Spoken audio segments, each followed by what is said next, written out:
When I went to the hospital after hearing that Rosie, my eldest son's wife, had given birth, I was met with a shocking insult. Rosie sneered at me, saying, "Since you're just a dirty farmer holding my daughter, it'll cost you $1,000 each time."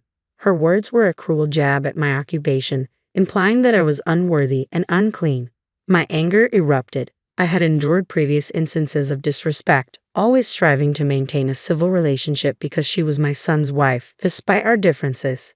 But this was the breaking point.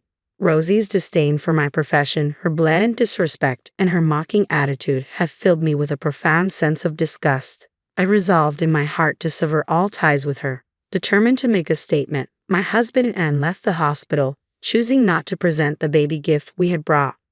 I'm Risa, 63 years old. Since marrying my husband, a farmer, we've worked together in agriculture. We tied the knot in our mid-20s and were blessed with 2 wonderful sons. Farming is no easy task. It demands early mornings and relentless work with few days off. Despite the challenges, with support from family and neighbors, we managed to raise our boys well. Now grown, our sons have taken different paths. Our eldest, even, secured a position at a major IT company, while our younger son, Tim, works at City Hall. With the children grown, my life settled into a rhythm of work and leisurely moments like enjoying tea with neighbors. Tim married Sharon, a local classmate, a few years after starting his job, and they built a house nearby, visiting us often. Even, on the other hand, seemed entirely absorbed in his career and never spoke of marriage. As he approached 30, I grew increasingly concerned about his single status, but he appeared so content with his work that I hesitated to press him. Everything changed when Evan turned 35. He brought a woman home and introduced her, saying, "This is Rosie. We're dating and planning to get married." I was taken aback but inwardly thrilled when Evan introduced Rosie. She seemed a bit shy but charming and sweet. At 28, she was younger than Evan, though such age differences are not uncommon these days. I was delighted that Evan had found someone special, but Rosie's demeanor shifted noticeably when we discussed our work. "So, your parents are farmers?" she asked, her tone tinged with surprise. "Yes, that's right. We primarily grow leafy vegetables like arugula. The produce we harvest is really fresh and tasty. We just picked some this morning. Please take some with you. I'd love for you to try them." Rosie's smile faded into a look of discomfort. I wasn't sure if I had said something wrong, but before I could dwell on it, Evan smoothly changed the subject. As Evan and Rosie were preparing to leave, the tension lingered, leaving me with an uneasy feeling. "Oh, don't forget to take the vegetables," I said as I handed them to Rosie. She looked at them with a clear expression of disgust and muttered, "Dirty." "What?" I was taken aback. "They're covered in soil because they've just been harvested. They're in a plastic bag, so they won't soil your car. Just wash them well before cooking." "I don't even want to eat such dirty vegetables." Her reaction left me in shock. "It's not that dirty, it's just a bit of soil. Why does it have to be such a big deal? Is farming considered so unclean? You don't have to go that far. I thought you were marrying Evan for his job and income, not judging his family's work. I didn't realize you'd be so dismissive." As I was about to respond to her insulting remarks about farming, Evan, who had been getting the car from the garage, walked over. "What's going on?" Evan asked, noticing the tension. "Rosie was." I began to explain. "It's nothing, Evan. Please just take these vegetables," I interjected, trying to defuse the situation. "They're offering," Rosie cut in loudly. Evan, still looking confused, took the vegetables from my hand. "Thanks, Mom. I'll call you later about the wedding and everything," he said before heading back to the car. Rosie followed him, but as soon as Evan wasn't looking, she leaned in close to me. "I have no intention of dealing with a farmer mother-in-law like you," Rosie hissed in a low voice meant only for my ears. I was stunned. It was shocking to hear that Evan's partner judged and insulted people based on their occupation. I began to worry about the future of their marriage. After that day, Evan was too busy with work to keep in touch. I wanted to discuss Rosie with him but never had the chance, leaving me with lingering concerns. Eventually, Evan married Rosie. I questioned whether she was the right choice, but Evan seemed so infatuated that my concerns likely went unheard. Despite our differences, I tried to set aside my worries as long as Evan was happy. From then on, I avoided interacting with Rosie as much as possible. 2 months after Evan's wedding, we planned a family gathering for a meal. I reached out to my sons, but Evan couldn't make it because of a business trip. Instead, Rosie would be coming alone. Rosie? Is she coming by herself? I asked, concerned. Yes, it's not far, and she said she'd be fine taking a taxi. As the wife of our eldest son, she should attend, don't you think, if she's comfortable with it? Despite this reassurance, I was anxious that she might not show up, as she had been avoiding our home. My concerns were confirmed when, on the morning of the event, I received a call from Rosie. I'm not feeling well today, so I can't make it. I see. Since Evan's away on his business trip, are you sure you'll be okay on your own? Think I'll feel better with some rest, so don't worry. I'm going to sleep now, so I'll hang up, Rosie said, ending the call abruptly. Her brusque manner left me a bit irritated, though I understood that she was unwell. Still, I couldn't dwell on it for long as I needed to focus on preparing the meal. Tim's wife, Sharon, graciously helped out, and we managed the preparations and cleanup efficiently. Sharon, thank you for your help, as always, I said. It's no problem at all. Is there anything else you need? No, everything is set. Oh, I received a cake. Would you lick some before you leave? Sure, I'd love some, Sharon replied. And what about you, Tim? Really? That sounds great, Tim responded, pleased with the offer. Tim nodded happily as I began preparing the cake and coffee. Just then, I received a call from a relative who had joined us earlier. How? Is something wrong? I asked. No, nothing's wrong. I was out shopping and saw someone who looks just like Rosie. She's having a good time with an unfamiliar man. I'll send you a picture. Could you take a look? After hanging up, the relative sent the photo. What's this? What's going on? I asked as I looked at the image. Wow, that does look like Rosie. I thought she was feeling unwell. That's what I heard, the relative replied.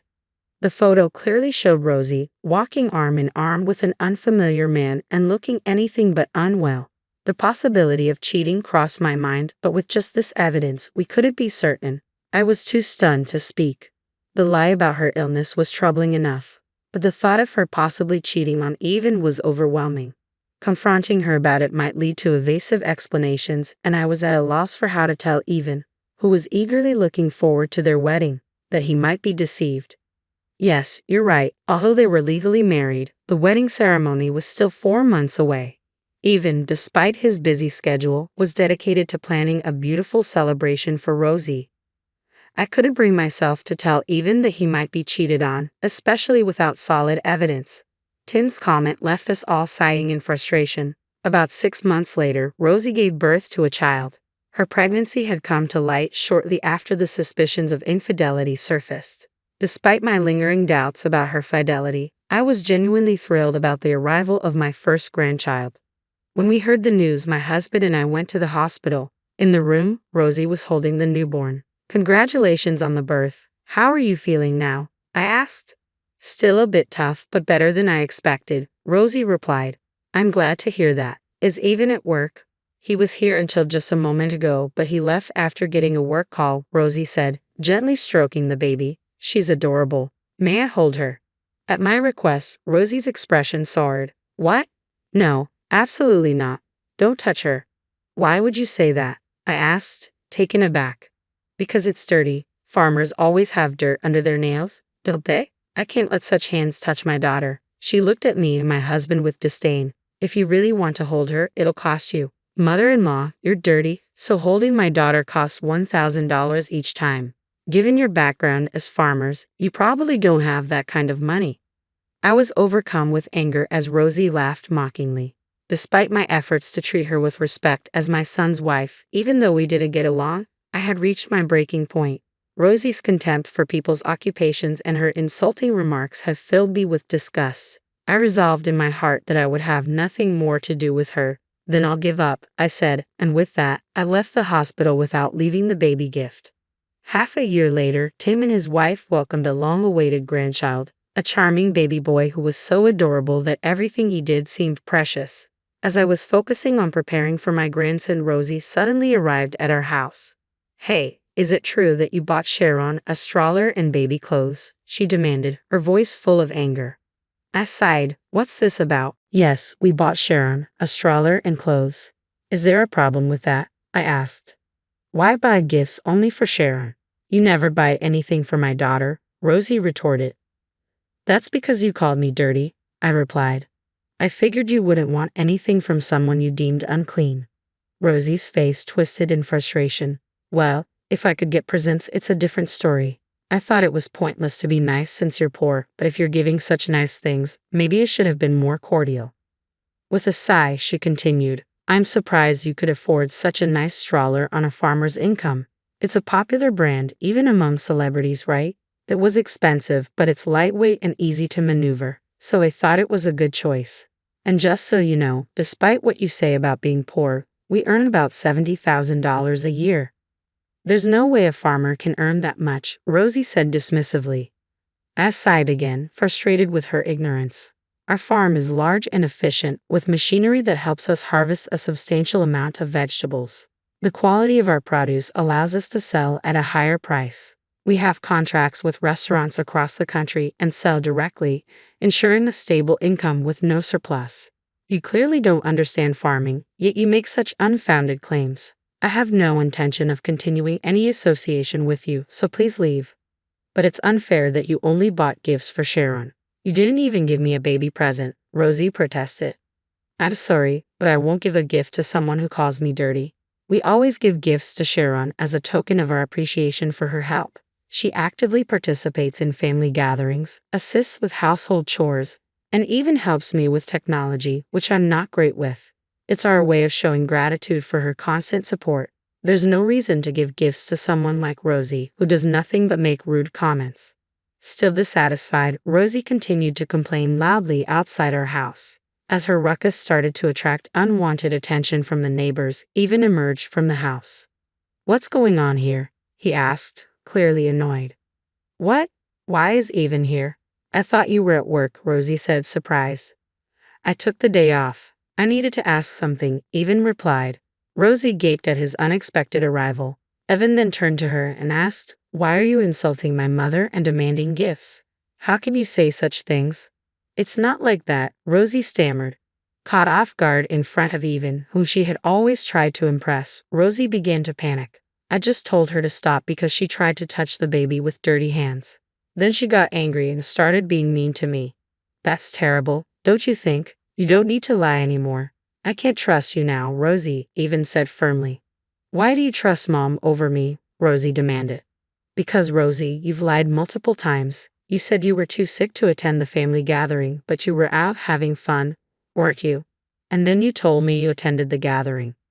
Rosie shot me a furious glare in response to Even's accusations. Unfortunately, it wasn't me who revealed this to him. A relative who saw Rosie out shopping had informed Even.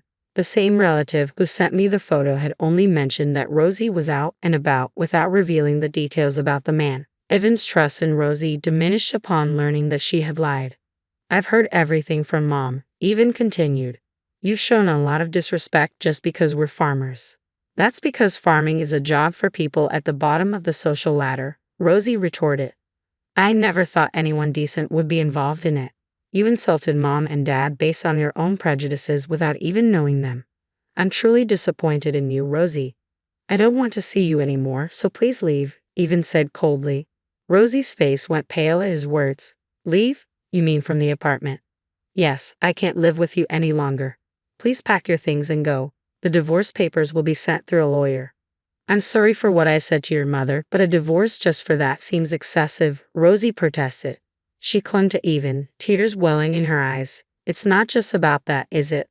Even's voice was colder and firmer than I had ever heard. You recognize the man in this photo, don't you? He held up the photo, showing Rosie with an unfamiliar man, the same person from the photo that had been sent by a relative on the day of the family gathering. Why do you have this? Rosie asked, her voice trembling. Actually, I received messages from various people saying they saw you being close with an unknown man, relatives and neighbors, Even explained. Why would they talk about me? Rosie asked, bewildered.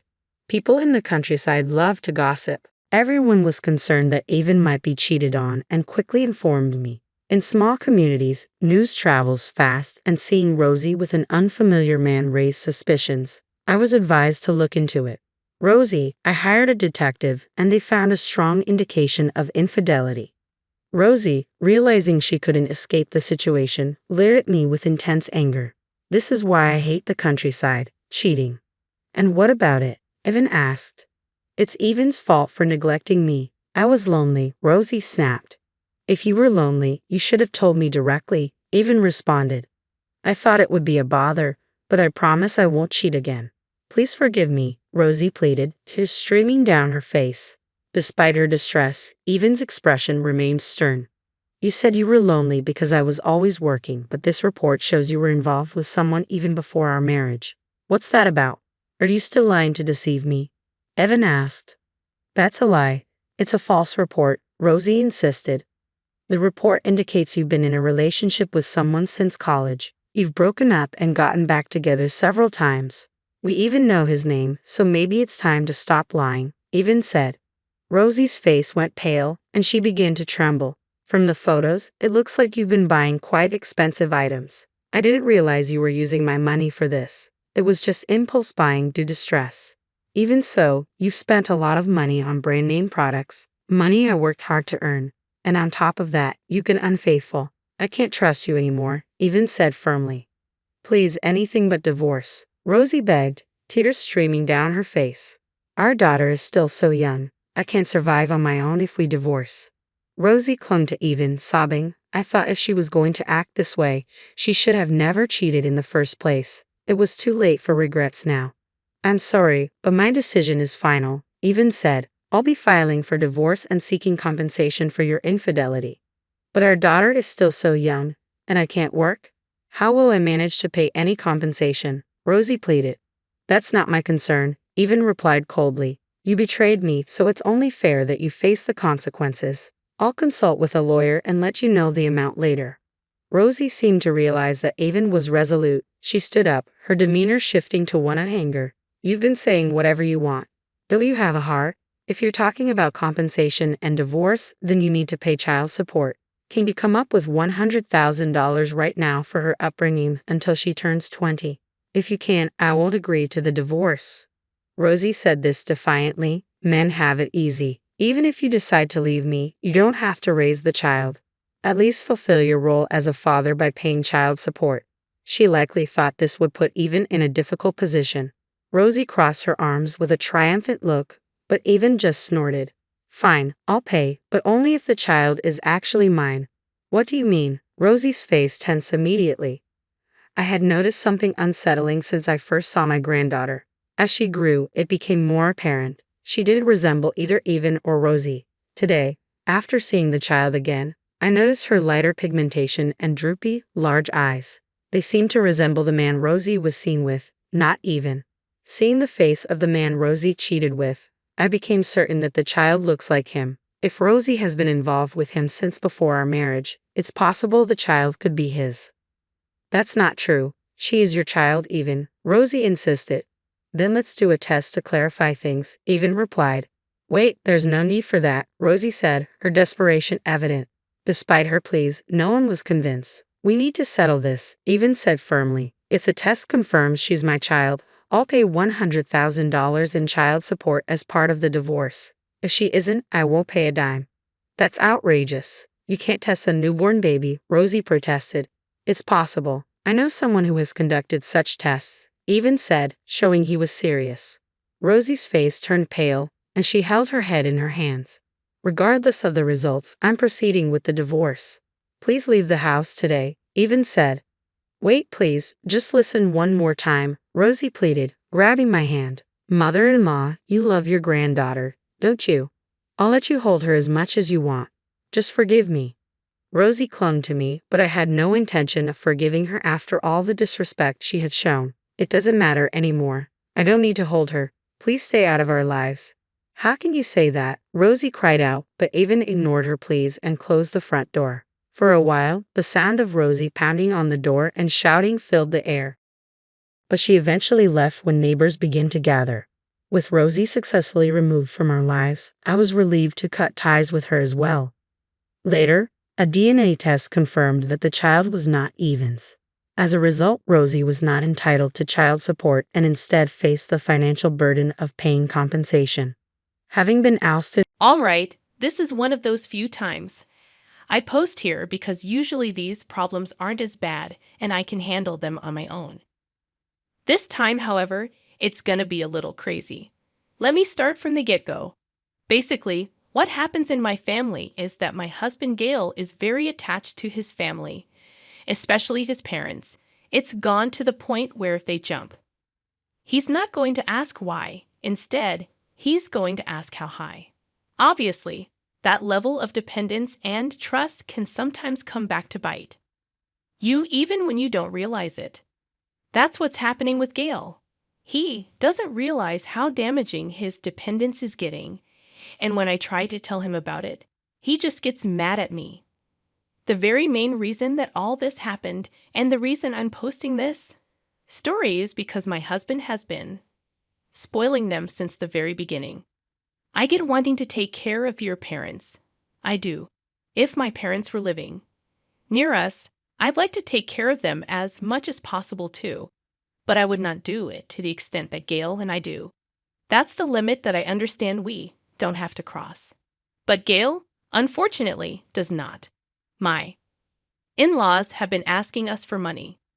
Since we've both got stable incomes, and it's not like my in-laws are not well off or anything like that.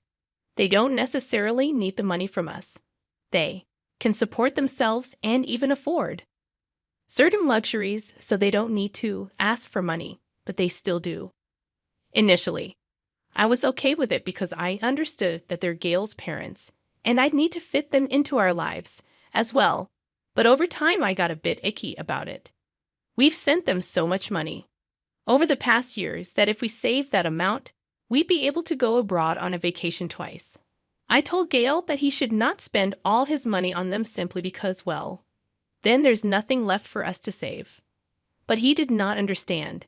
He started arguing with me, telling me that we're living a comfortable and well-fed life.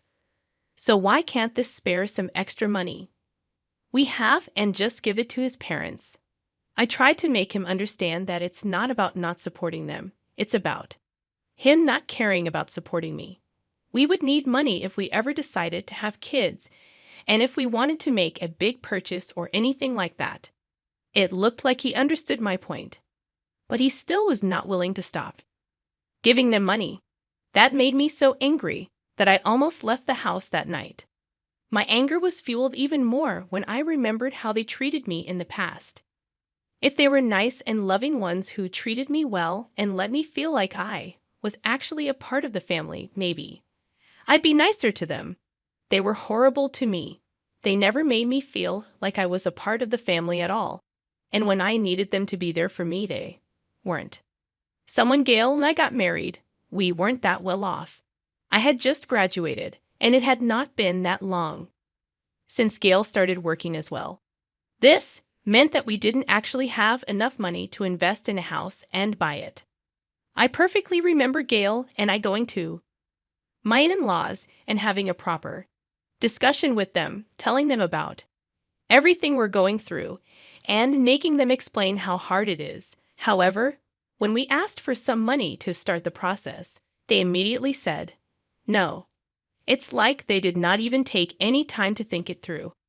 Instead, they just gave us an hour-long lecture on how we're adults now, so we need to be responsible and take care of our savings and whatnot. They told us that we needed to work extra hard to achieve our dreams and every other crap they could possibly spit from their mouth. I was a bit frustrated at their response, but I decided not to say anything and just kept my thoughts to myself. It was heartbreaking to see them not helping out their own children, but if Gail was okay with it, then I thought I needed to be fine with it as well. But then they did it again a year and a half ago. I inherited a house from my mother.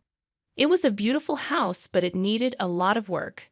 Obviously, we did not have the money or the resources needed to make these changes. I mean, we had some of the money saved, but we needed a bit more than that, and so we decided to ask my in-laws again for some money. Just a little sum of money to help us get the house ready to live in, but they said no to that too. And instead, they told us to earn our money and stop asking them for money. Not just that, but they told me to sell the house and invest in something that's actually useful and not something that looks like crap. As soon as I heard that, there were fumes coming out of my ears. This house was very precious to me as something that was connected to my mother, and to hear my in-laws talking about it like it was trash was very hurtful. I did not express that to them because I thought I would look rude, but I should have. Maybe then they would not be as shameless as they are right now. I'll tell you guys exactly why they're shameless though. So basically, after they rejected us, I gathered money and worked my butt off to renovate the house. I made it look presentable, and I made it look amazing. It was hard. But once I started earning as well, things got a bit easier so I could manage it. Anyways, it had been a few months since I invited my in-laws for dinner for my mother-in-law's birthday. By that time, the house looked absolutely incredible. I made it as perfect as I could, and I was very proud of it. Moving on, the day they actually came over for dinner, I was expected to go pretty well because, well, usually, if it's not money related, the conversation stays pretty squabble-free. Obviously, with these people, there's not one moment where you're not discussing money. So they come over, and as soon as they enter the house, their eyes go wide. Internally, I'm smirking because I know they did not expect me to go this hard on the renovation. Wide-eyed. They're completing my house way too much. I mean, some compliments are fine, like, oh, you did a wonderful job, or oh, your house looks incredible. But there was so much more. Every part of the house they'd stop, inspect, and then just ask me how much it cost. Why would they ask that for some stuff? Yeah, I get curious about it, especially because they knew we did not have the money.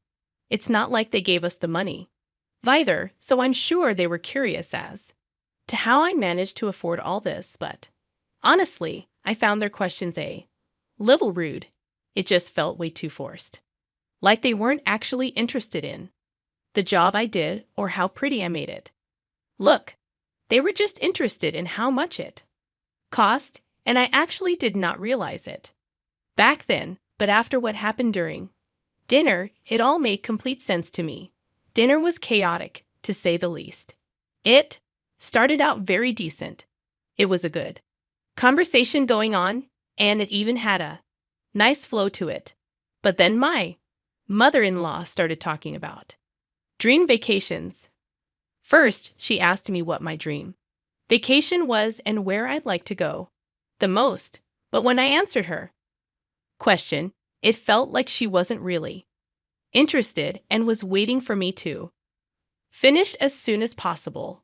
I gave her what she wanted, of course, and I made my answer very short, just the name of the place, and then she got all excited all of a sudden. That's when I get a bit suspicious, because there's no way that she was that excited for me, and then she opened up about the real reason behind all the weird acts that they've been doing ever since they stepped into this house. They wanted us to help them build a vacation house after all the years of rejecting us every time we've asked him for financial help. They'd come to us and asked us to pay for the quote vacation house. They're not even poor or anything. Why do they need our help? Why can't they save up enough and get a house for themselves? They think that just because I've managed to get my house to look so gorgeous, we're some sort of rich couple now, I guess. But we're not.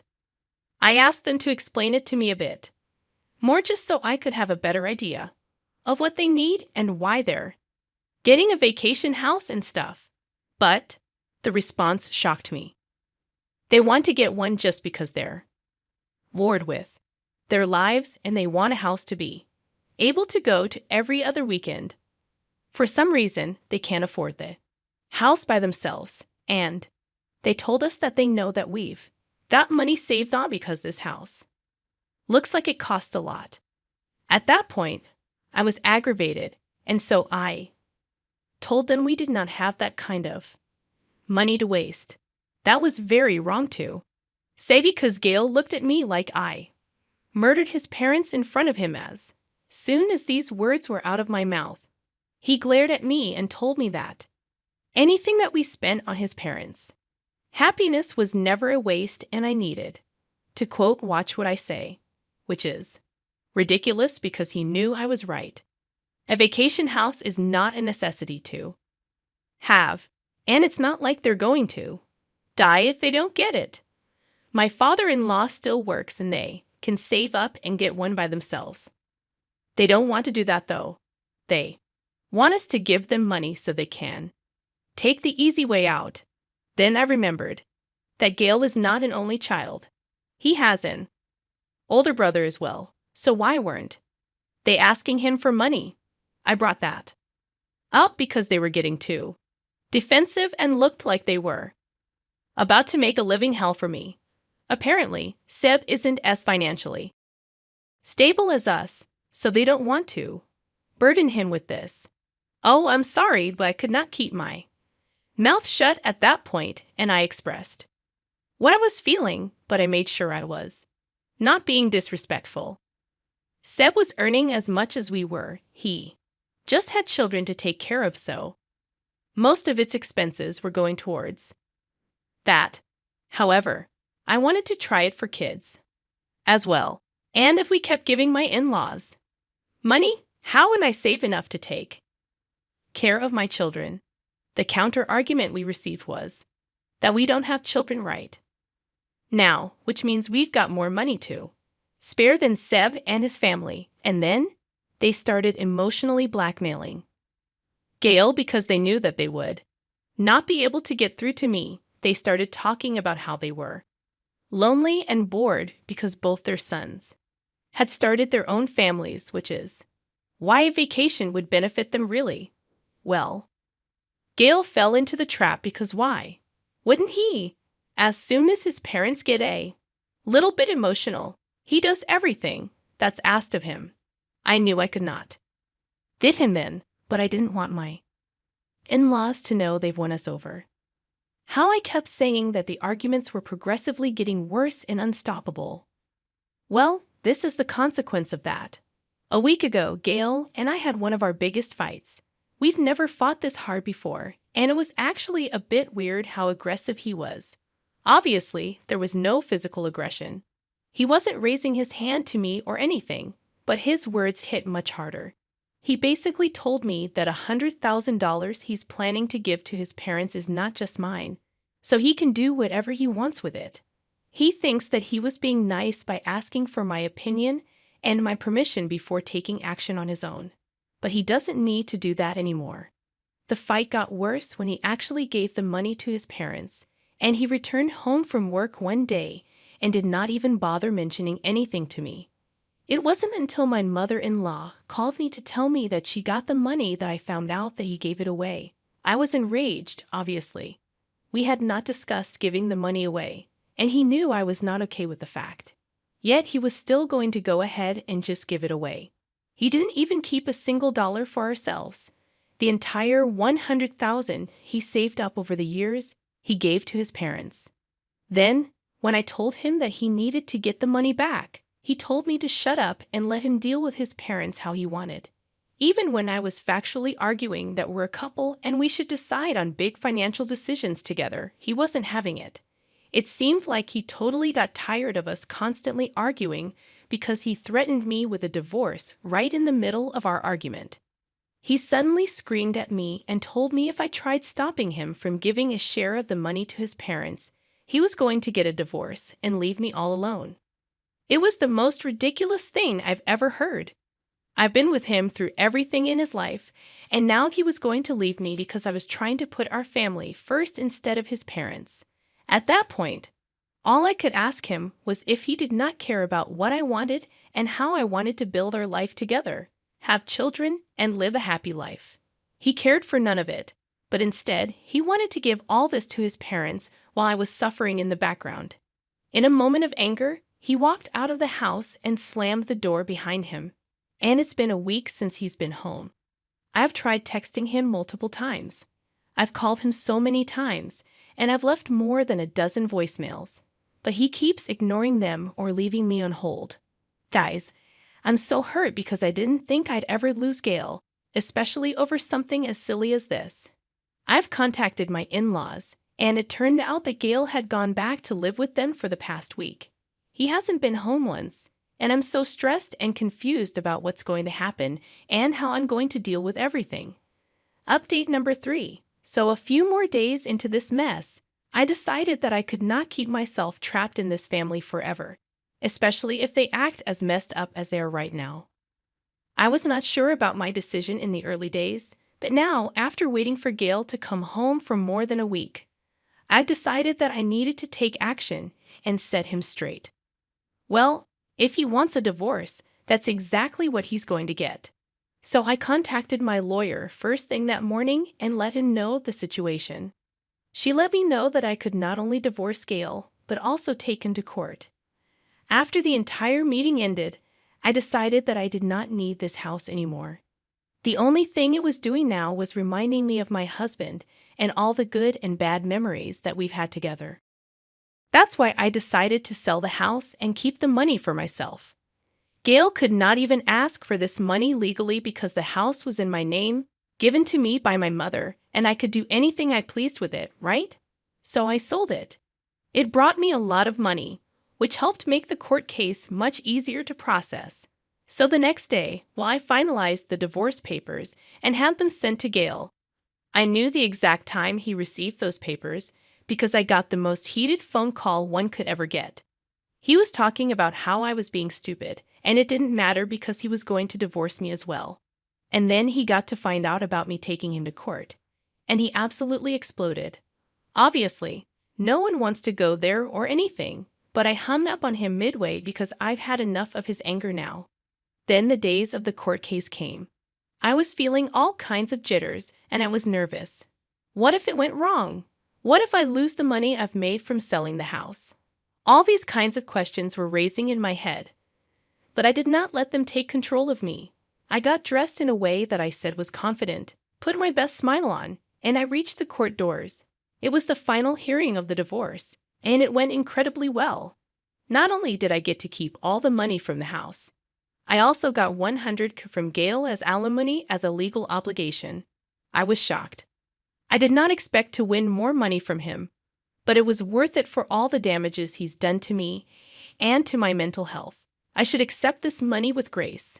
The sour expression on their faces just added to my glee, and I knew that they thought that they could rob me of my money and my house, but they probably weren't expecting to lose everything themselves. It's been a few days since then, and life has been relatively peaceful. I did get a phone call from my mother-in-law, where she was bashing me for what I've done and told me I could never have a family of my own because I don't know how to take care of people, that I'm just incredibly selfish who only looks at her needs and not others. Apart from that, it's been okay. I got a new apartment for myself using the money I made selling the house, and now I can finally save up as much money as I want without having to worry about other people constantly asking for it. But let me know, guys. Do you think I went too far by taking him to court? Let me know in the comments down below. I was a little surprised when I was reading the comment section of this one. Let me break down what some of the comments were saying. Some of them were actually coming up with the idea by saying, you know what, I don't really blame Gail. I mean, what's wrong with giving your parents $100,000 when you have $200,000? But there were other commenters basically saying, no, that's ridiculous. Like OP said, they've been helping his parents for years. They're trying to build their own house, and they need that money. So this is where the comments really split apart. They were saying they do not agree that OP should just sell the house, take the money because it's under her name. They thought that was disrespectful. But there were about 50 saying no, that was exactly what she needed to do. So guys, drop your comments down below. Let's discuss this one. My name is Mr. Reddit. I narrate stories every single day. Hit that subscribe button. I'll see you guys tomorrow. And remember, it's cool to be kind. See ya. Thank you. What's this? Seriously, it's no wonder I couldn't help but exclaim. There in front of me, were the words of a termination notice. I had been told not to contact during business trips, but this was something I couldn't ignore. I hurriedly called Jack. No answer. I called over and over. Simultaneously, I sent messages, but there was no response. It was past noon. Maybe he couldn't answer due to work, but I had to get in touch somehow. After persistently calling, he finally picked up. Hello, Jack. Don't you know not to contact me during work hours? Jack immediately started yelling. I'm sorry, but it's urgent.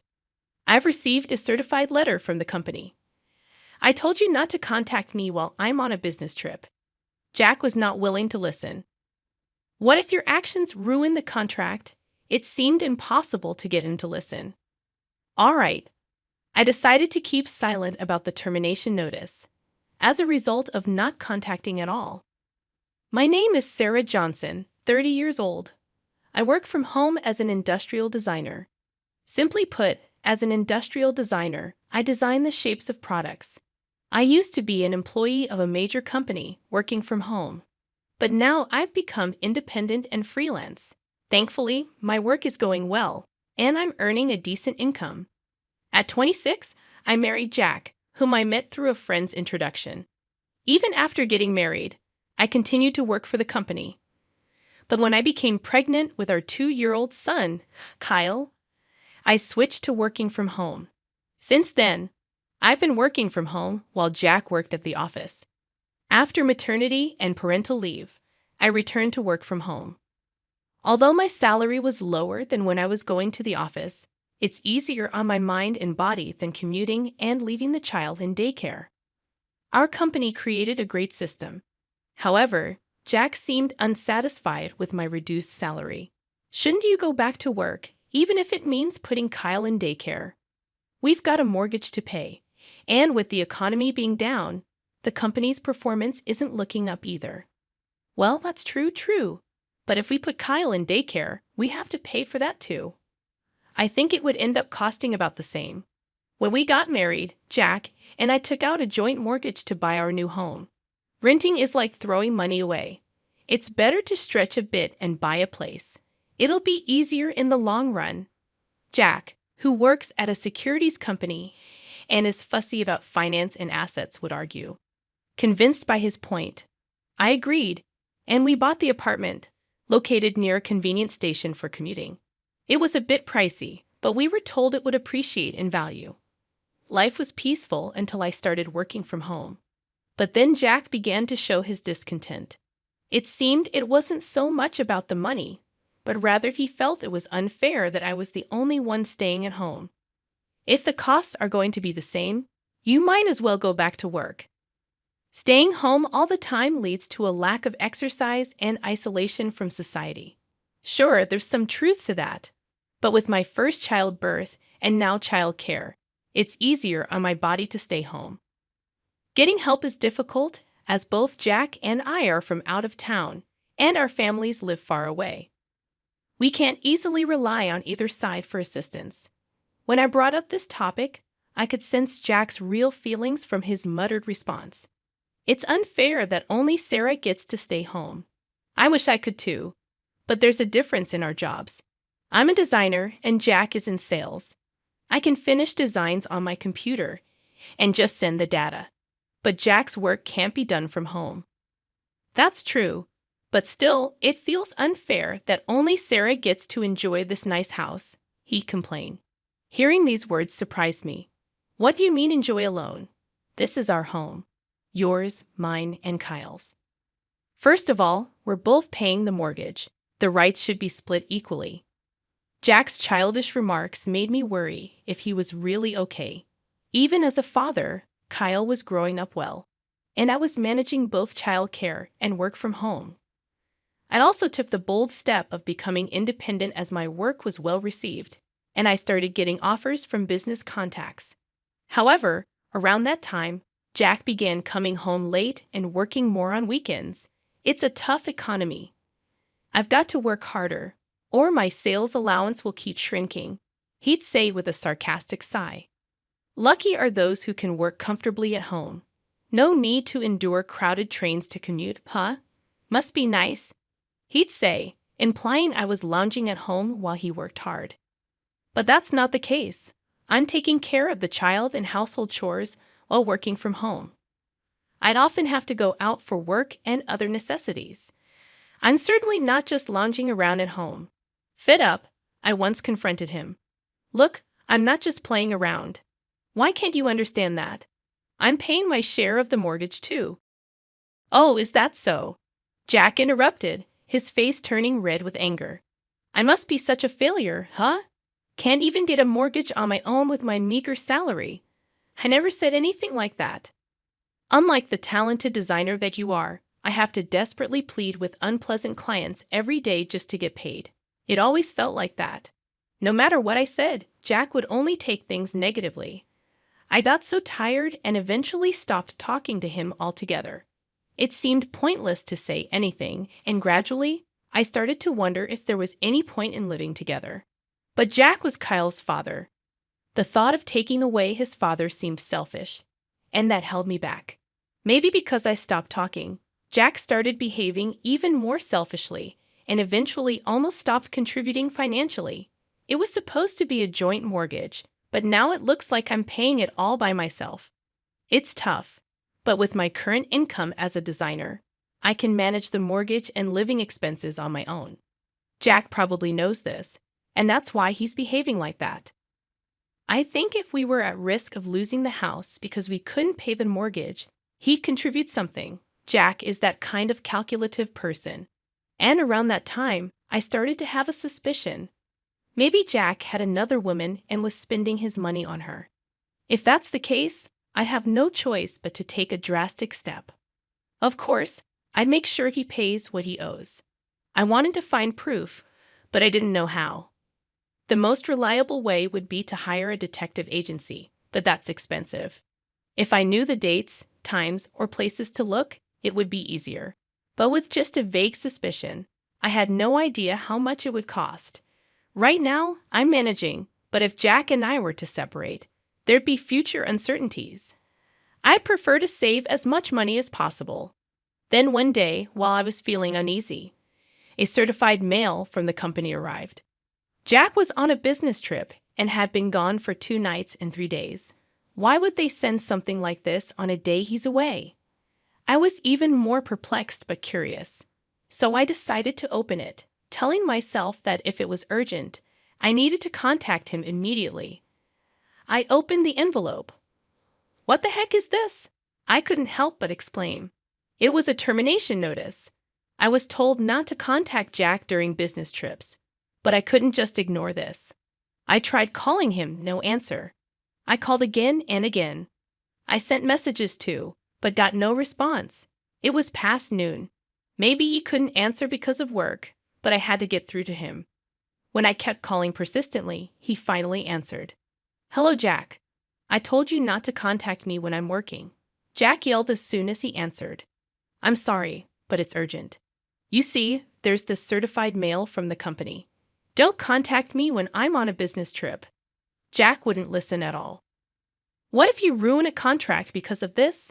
As he said that, I heard someone's voice in the background. Could it be? I quickly pressed the record button. Listen, I'll say it again. Don't contact me. Got it? He wouldn't listen, no matter how important it was. Okay. I decided to keep quiet about the termination notice. I ended the call. Jack was the one who didn't listen, even though it was important, and I realized that even if Jack lost his job, it wouldn't affect me much. I'm a designer with a technical skill set steadily building my career. When I started working from home, I was an employee. As an employee, I had to report daily to the company how many hours I worked and such. I needed to inform them even when I took a day off. But now, I'm independent, handling work not just from my former company, but also from other clients. I'm completely freelance. Since becoming freelance, I've been taking on a lot more work and earning several times more than when I was an employee. I could leave Jack and be just fine, but still, it would be a shame to end it like this. That call, I think the voice was a woman's. Listening carefully to the recording, I could make out what was being said. The woman didn't realize I was on the phone and was asking Jack for something. I couldn't hear exactly what it was, but she was asking for something for her birthday. Her birthday must be coming up soon. This could be a clue to finding out who Jack's with. If I can narrow down the hints a bit more, I'll consider hiring a detective. For now, I just have to be patient. The next night, Jack returned from his business trip. You know I told you not to contact me during work, right? Because of you, I almost lost a contract. I'm sorry. I wondered who he was in the middle of making a contract with. Perhaps it was a birthday purchase agreement. I smiled to myself, not showing it on my face. If you understand, then it's fine. I'm going to take a bath and go to bed, okay? I quietly watched as Jack prepared for his bath in bed. Once he was sound asleep, I stealthily checked his smartphone. As expected, it was locked. I gently took the phone, used Jack's sleeping finger to unlock it, and began to search. There they were, photos of Jack cozied up with the same woman. Not just pictures, but videos too. Some of them incriminating messages, dates, places, how they spent their time together. Everything was there. He probably thought I'd never find out about his affair. How he underestimated me. I copied the data from his phone to my computer, carefully putting the phone back. I started to plan my next move. I'll make sure he experiences hell first. To uncover the identity of the woman, I couldn't tell who she was just from the photos and chats. I reviewed the data and decided to start from there. The next day, Jack left the house as if nothing had happened. He said he was going to work, but I hoped he could still do his job as usual. After sending him off, I revisited the certified mail. It lacked detailed explanations. I didn't know what he did, but it seemed his termination was final. It was a bit troubling. If Jack lost his job, it'd be harder to make him pay alimony and child support. You can't shake down a turnip. He probably spent what he didn't bring home on that woman. I wanted to recoup at least some of it. Of course, I planned to make her pay damages too. I scrutinized the data transferred to my computer. It was unpleasant to see their intimate exchanges, but I was sure to find some clue. Social media platforms typically require a phone number for user registration. When I checked, there it was, a contact listed as Kate, trading in Jack's phone. Apparently, his mistress. Whether Kate was her real name, I wasn't sure. I picked out the necessary information and compiled the data. Now, what to do with this data? Should I hire a detective or go straight to a lawyer? Thinking it over, I had a great idea, something I saw in a melodramatic TV show. I decided to play it out myself. Hey, I think I need to go back to my parents' place for a bit. Why? It's nothing serious, but my mom's caught a bad cold, and my dad can't manage everything alone. Jack glanced at me, pretending to think it over. Probably thought it looked better not to agree too quickly. How many days are you planning to be there? At least 2 or 3 days, I replied, looking up at him as if seeking approval. Jack looked down at me, seemingly pleased with my meek behavior, and his face softened into a smile. That's being a good daughter. Go ahead. Thank you. My demeanor seemed to satisfy him. So when are you leaving? I wanted to leave today, but it's too late now, so I'll leave first thing tomorrow morning, right after you go to work. Okay, got it. Take care. Jack was unnaturally kind, probably playing into my plan. The next morning, as usual, he left the house. Despite being told he's fired, I wondered where he was going, but I needed him out to prepare, so please go ahead. I sent him off with a regretful look and got to work. I left Kyle with a trustworthy babysitter, someone who had taken care of him several times before for work and errands. I could rely on them without worry. Then I messaged Jack. I'm on the train now. Really sorry for the trouble. Planning to be back in 3 days. He replied quickly. Understood. Take care. That night, as expected, Jack brought Kate home. I hired professionals to gather all the evidence of their rendezvous. I knew the data already on Jack's smartphone would be enough for a favorable divorce, but I wanted to personally punish them both. On the first day of the trap, Jack and Kate returned home in the afternoon and didn't leave until the next evening. Then came the main event. I was a bit anxious waiting, not knowing what time they'd return, but I was sure they would. Late that night, just before the date changed, they came back. They seemed tipsy, giggling, and stumbling into the bedroom, falling on the bed tangled together. Now, welcome home. As I finished speaking, I flung open the closet door with a loud bang. Kate screamed in shock and tumbled out of the bed. In the process, she hit her head against the cabinet beside the bed. Serves her right. What? Jack hadn't fallen off the bed, but he was frozen in a bizarre position on it. He was lying on his back, arms thrust forward from his chest. It seemed he was so startled by my appearance that he accidentally pushed Kate away. That's why she flew off the bed and hit her head. Welcome home, dear. Jack lay there in his strange pose, eyes wide open, staring at me. He looked utterly ridiculous. Oh, we have a guest, I remarked as I slowly emerged from the closet and stood beside the bed, looking down at Jack with a full smile. I ignored the woman who had lost consciousness. You, who is this lady? It's quite rude to sleep in someone else's house like this. Jack was at a loss for words. Well, that's okay. Let's have a little chat, I said, pulling out my phone to make a call. Who are you calling? Oh, just someone, I replied, humming a tune as I ended the call and coldly looked down at Kate. What should we do with her? What do you mean? What should we, wake her up or let her sleep? Jack glanced back and forth between me and Kate, falling silent in apparent confusion. All right then. We don't want anything to happen to her, so let's wake her up. Hey you, I said, shaking Kate gently. Kate groaned and slowly opened her eyes. Hey, you, I repeated. Kate looked dazed for a moment before realizing her situation and freezing in shock. We're going to have a talk now, so come over here, please. Kate remained frozen and didn't respond. Come here, please.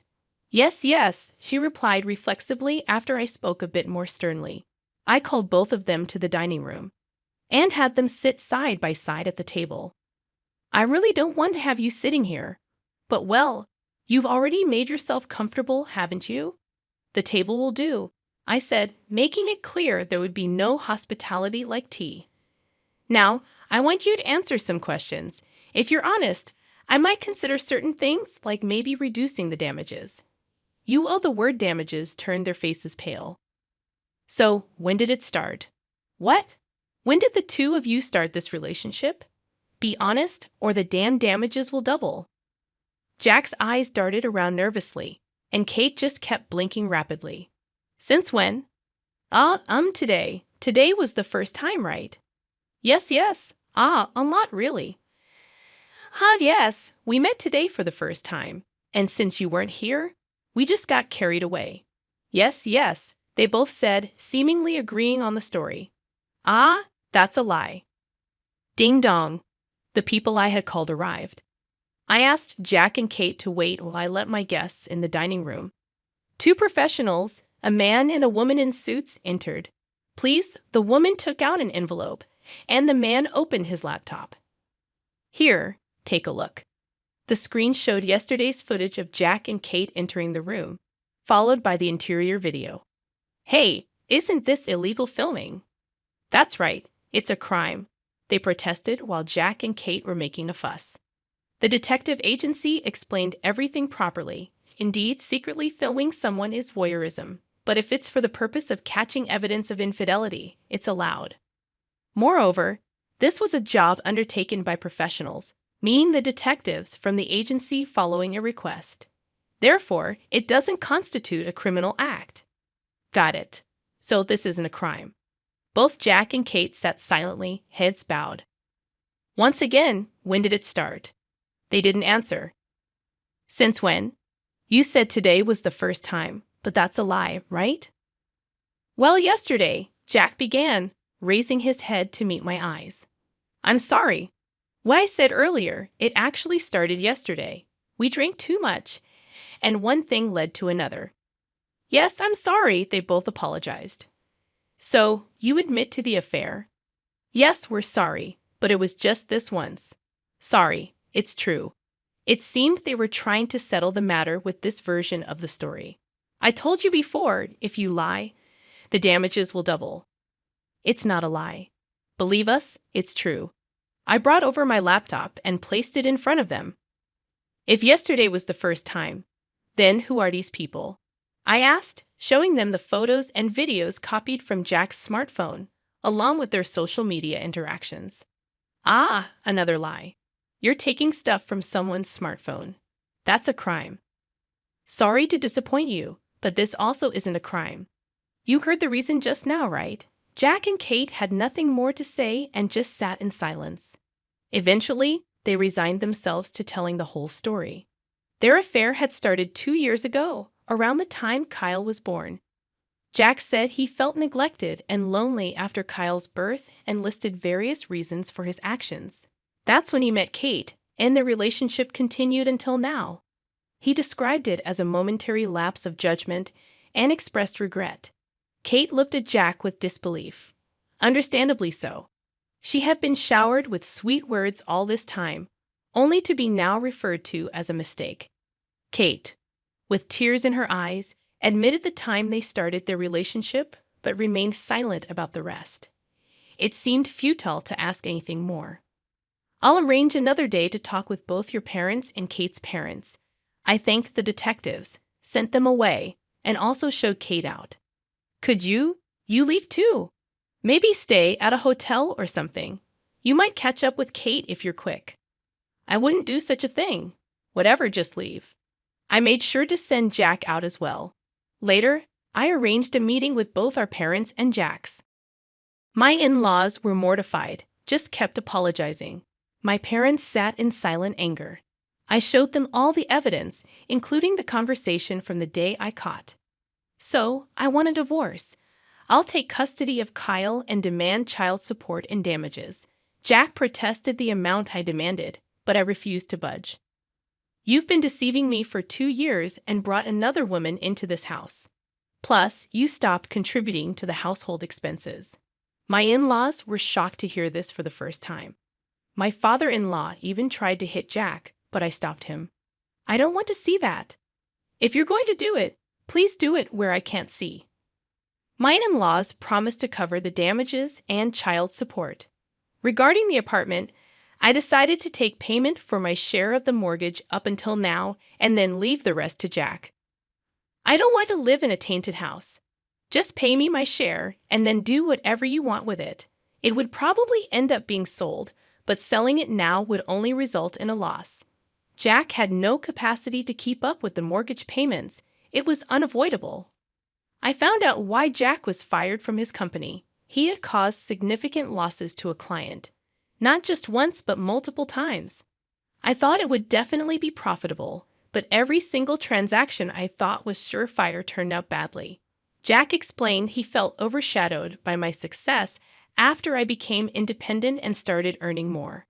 In an attempt to outdo me, Jack did something he shouldn't have, making unauthorized stock trades for his clients, causing them losses. Trying to fill the gap he created, he kept repeating the same mistakes, and things became unmanageable. Yet he believed he would surely recover the losses someday, which is why he couldn't stop.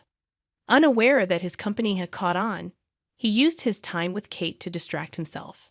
That day, he had lied to the company, saying I was sick and he needed to care for me. Who would think they'd send a termination notice to a house with a sick person? Who's really being unreasonable here? It's hard to believe such words are coming from someone who lied to take time off work and go on a trip with another woman. Under these circumstances, the reason for his affair after Kyle was born. You stopped paying attention to me.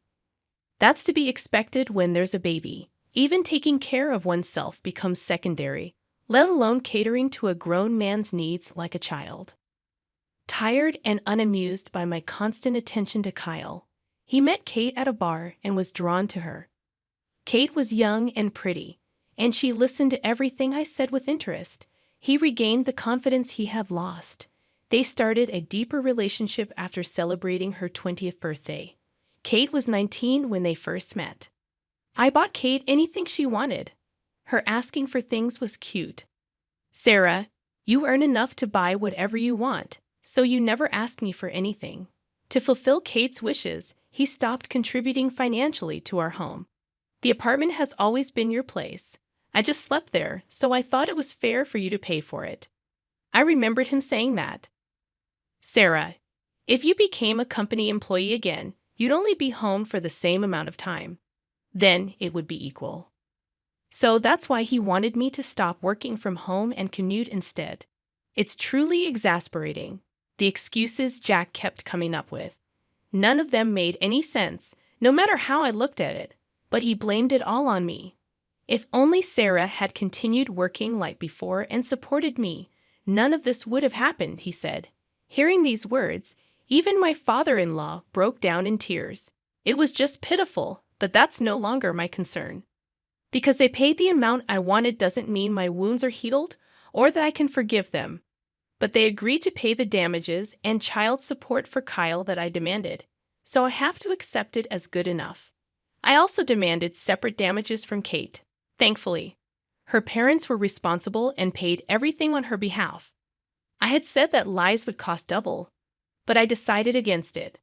I have my principles. I settled the matter within those bounds.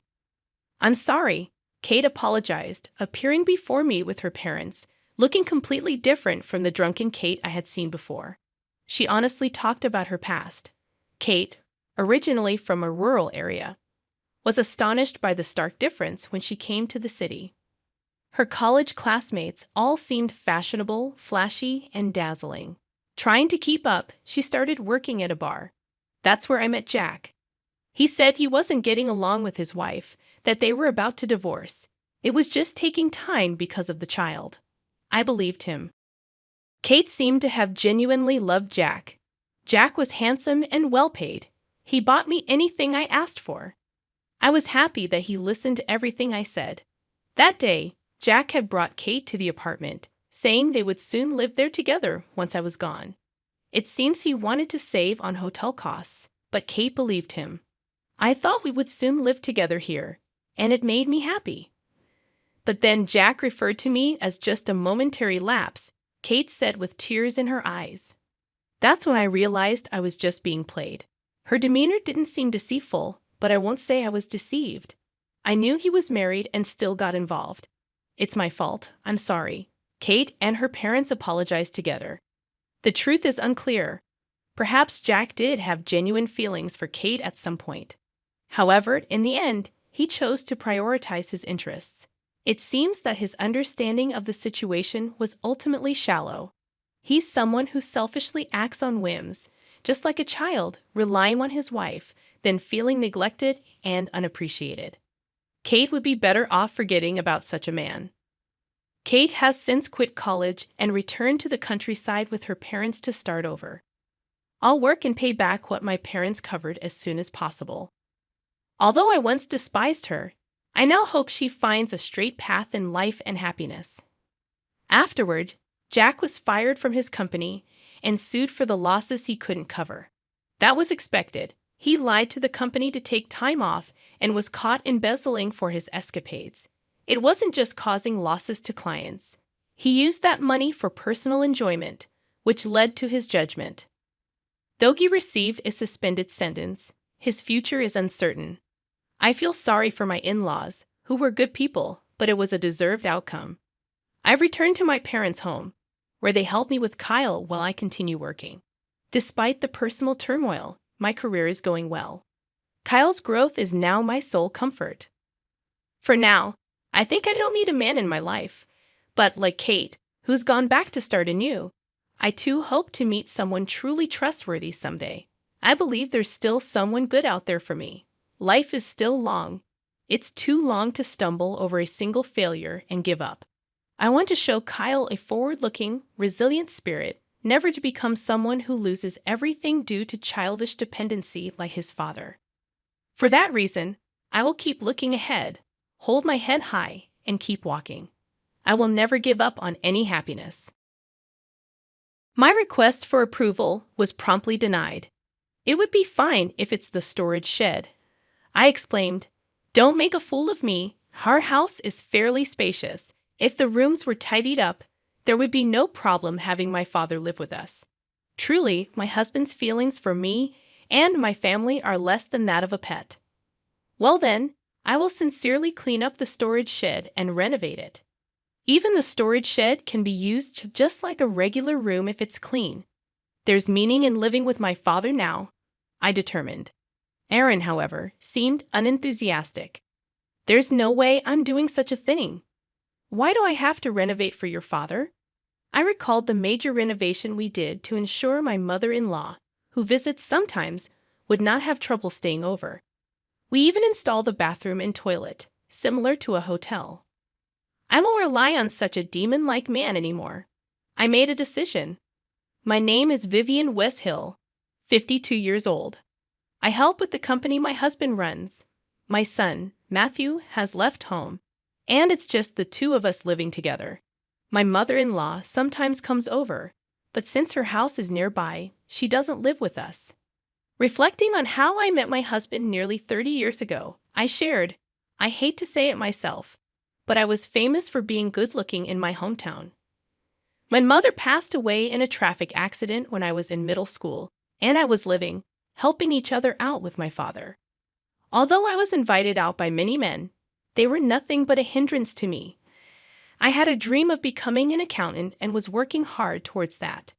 Despite my popularity, I had a boyfriend of the same age. We would secretly call each other and go out to eat after part-time. I had no intention of dating anyone else.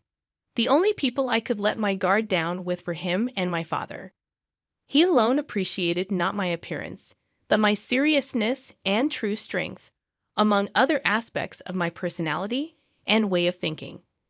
I think we would have become a couple even if I wasn't the same appearance. That was the kind of relationship we had. However, everything changed one day when I returned home to find an unfamiliar family of 3 in my house. Seeing me, my father made a troubled face. I must have been more surprised. A known family introduced themselves. We are the West Hills. Hearing the name West Hill made it click. A famous rich family in town. I wondered why they were in my house. Welcome home, Vivian. Mr. West Hill here wants to take you as his wife. Shocked, I protested. A wife? Marriage? What are you talking about? I had never seen these 3 before. Everyone knows they hold significant influence in town as a wealthy family. Yet the talk of me becoming a bride was unbelievable. Nice to meet you, Vivian. Our Aaron has fallen for you at first sight. He insists on having you as his wife. My would-be father-in-law began speaking. Despite feeling unreal, they didn't disappear, and I was told, take your time and talk it over with your father. We'll come back in a week to hear your answer. As they left, I pondered, could our fate be decided in just a week? It didn't seem real. I thought things like this only happened in dramas, and I couldn't believe it was happening to me. Stunned, I watched as the 3 of them left. Dad, what's this about a debt? What's your relation with those people? My father turned to me with a pale face, drained of all blood. Vivian, I'm sorry. It's true. I was lonely and started drinking and gambling. Before I knew it, the money was gone, and I began borrowing to cover it.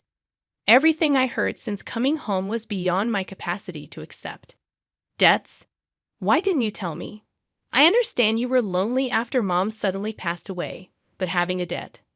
I couldn't think calmly, naturally. I couldn't even talk about it calmly. This was indeed out of the blue. As far as I could remember, my father never got drunk or angry from losing at gambling. I didn't even know.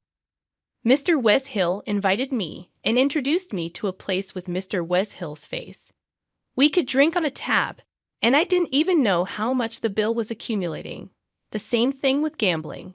He let me buy lottery tickets together, and it just piled up. My father is truly a good person, not knowing how to doubt people. It must have been easy for someone like a scam artist. They must have been scheming from the start to trap my father and have their way with me. Interrupting my thoughts, I questioned, hold on a second. What happens to you if I don't marry their son? In desperation, I pondered if there was any alternative. The looming threat of being pursued by debt collectors or sent to a work camp left me trembling. I clung to a shred of hope, suggesting, there's no such thing as work camps these days. Can't you just keep working hard to pay it off? My father's response was disheartening. Sorry, Vivian, that's impossible. Debt collectors might start contacting my workplace. I might not be able to work anymore. Feeling completely cornered and with no more options to explore, I decided it was enough. There was nothing more to discuss. Despite wanting to vent my feelings of frustration, humiliation, and anger, I couldn't bring myself to do that to my father, who had always taken care of me. I packed my bags and made the immediate decision to go to the West Hill family. There was no use worrying about it. Making this decision wasn't easy, but considering the increasing interest on the debt, I couldn't cling to my home any longer. Marrying Aaron seemed to be the only way to resolve this, and before I could change my mind, I quietly left the house. That night, I arrived at the West Hills home and boldly knocked on the front door. "You're early. Seems like you're blinded by money, just like everyone else," Aaron remarked. Frustration boiled within me, and I wanted to scream that I didn't want any money and wasn't unhappy because I was poor. But his words treated me like a possession, objectifying, and disgusting. Leaving everything behind, I looked forward to being with him from now on, offering a forced greeting as I entered the West Hill household. After that, everything progressed in a whirlwind. Betrayed by my trusted father and breaking up with my beloved boyfriend, it felt like all my emotions had disappeared. The grand wedding with a local famous person, attended by many, blurred in my memory. The only vivid image was my father's haggard look, erasing my resentment towards him. Accepting this as my fate, I decided to change my outlook and enjoy my married life. Little did I know, that was just the beginning of a harrowing experience. Responsibilities piled up, from housework to assisting with the family business, and the pressure to have children took a toll on my mental state. My mother-in-law constantly nagged, and my husband's initial kindness turned into indifference. It was far from the sweet married life I had imagined. "You're completely useless. A woman from the club would be better. Just quietly do your job and chores," my husband declared, treating me like a housemaid. When I became pregnant, even severe morning sickness didn't evoke sympathy. "You're getting fat. Just do your chores and work properly. I don't know why I married you." I gave up on being acknowledged in this home. A wife from a poor family would never be seen as more than a servant. Frustrating as it was, for the sake of my unborn child, I had to endure. Eventually, I gave birth to a boy, but my husband, now with an heir, hardly ever came home. When he did, he reeked of strong perfume and alcohol, evidence of his time spent at clubs. However, my primary focus was on raising my child, so my husband's absence brought a sense of relief. Matthew, my son, grew up healthy and was easy to raise, despite my mother-in-law's persistent annoyance, claiming that Aaron would have been a better choice. I preferred Matthew not turning into a worthless man. My kind-hearted son aspired to become a doctor, and when he left for university, I felt a void in my heart. To fill that emptiness, I decided to dedicate myself more to my work. Around that time, my father-in-law, who had treated me as a human being, passed away. My mother-in-law moved to a condo near the downtown area, enjoying the inheritance from my father-in-law. With the loss of the person who had supported and cared for me like my own father, I began to miss my father. Taking advantage of my husband's indifference, I started talking to my father again, just like old times. Though it was challenging to speak without making my father feel guilty, one day he looked serious. When I asked what was wrong, he said in a resigned tone that he was diagnosed with malignant lymphoma and had only 6 months to live. I was utterly shocked and couldn't believe it. "No way, Dad, that can't be. You're so lively. It's impossible that you only have half a year left, just when we could finally be like a father and daughter again. I can't bear the thought of never seeing you again." Despite my emotional plea, my father smiled kindly and nodded. Wanting to ensure he wouldn't be alone, I decided to ask my husband to let him live with us in our spacious home. I'm not ready to give up, but at least I don't want him to be alone. My father expressed happiness hearing those words and left with a gentle smile. For the first time since getting married, I decided to confront my husband that night. As usual, he came home drunk with the smell of perfume. Seeing me awake and waiting for him, he looked startled. "What's the matter? Don't tell me you want some affection." It seemed he hadn't changed his view on women being objects. I looked straight at him and said, "Aaron, I have something important to talk about. My father has been diagnosed with terminal cancer and has only 6 months to live. I want him to live with us in this house. Of course, I won't let it be a bother to you. We can just use one of the vacant rooms in the house. That's okay, right? You will listen to such a request, won't you?" Since my husband was hardly at home, there should have been no reason to object. I took it for granted that he would agree. But the unexpected reply was, "Just leave that half-dead old man alone. I'm not going to let someone like that into the house. It'll ruin the atmosphere." "Absolutely not. If you want to do that, you can leave. I have no intention of living with a sick person." My request was flatly denied, and I felt like I had fallen into a gaping hole in the ground. In my heart, I screamed, "If you want, the shed is fine. Don't mock me. Our house is quite large, and there is no problem if my father moves in. After cleaning up a room, we can live without facing each other. My husband really holds feelings for me and my family that are less than that for a pet. Well then, I will seriously clean and renovate the storage shed. If the storage shed is cleaned, it can be used just like a normal room. There is meaning in living with my father now." However, my husband remained adamant, saying, "There's no way I'm doing such a thing. Why do I have to renovate for your father?" Recalling the major renovation I did for my mother-in-law, I decided not to rely on such a demon-like man anymore. Since then, I worked more than ever and visited my father when I had the time. Some days he seemed to be doing well, and other days he seemed to be doing badly. I couldn't feel alive every day unless I saw my father's face. I was only praying for my father's illness to be cured. Miraculously, my prayers seemed to be heard, as my father was still alive after 6 months.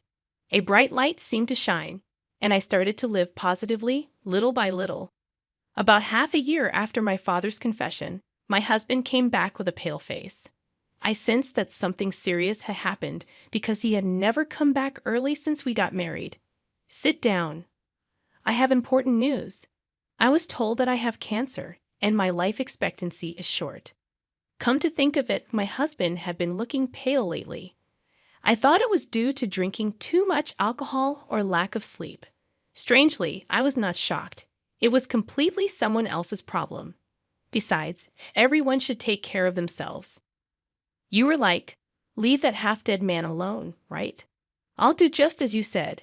If you want me to leave, I'm leaving. Oh yes, I found a lawyer for our divorce matters." I left the room without looking back. I decided to leave suddenly, but I did not regret it at all.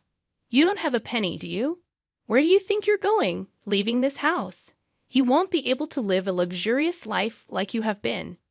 You have been living on everything I have worked hard for, you inhuman. Does he still think that I have been living in this house for money? I had been subjected to brainwashing through my mother-in-law and endured verbal abuse from my husband, believing that I needed to stay and protect this house. However, since learning about my father's terminal diagnosis 6 months ago, I woke up to the realization that I couldn't continue living like this. During this time, I mentally prepared myself for divorce, ready to leave the house at any moment.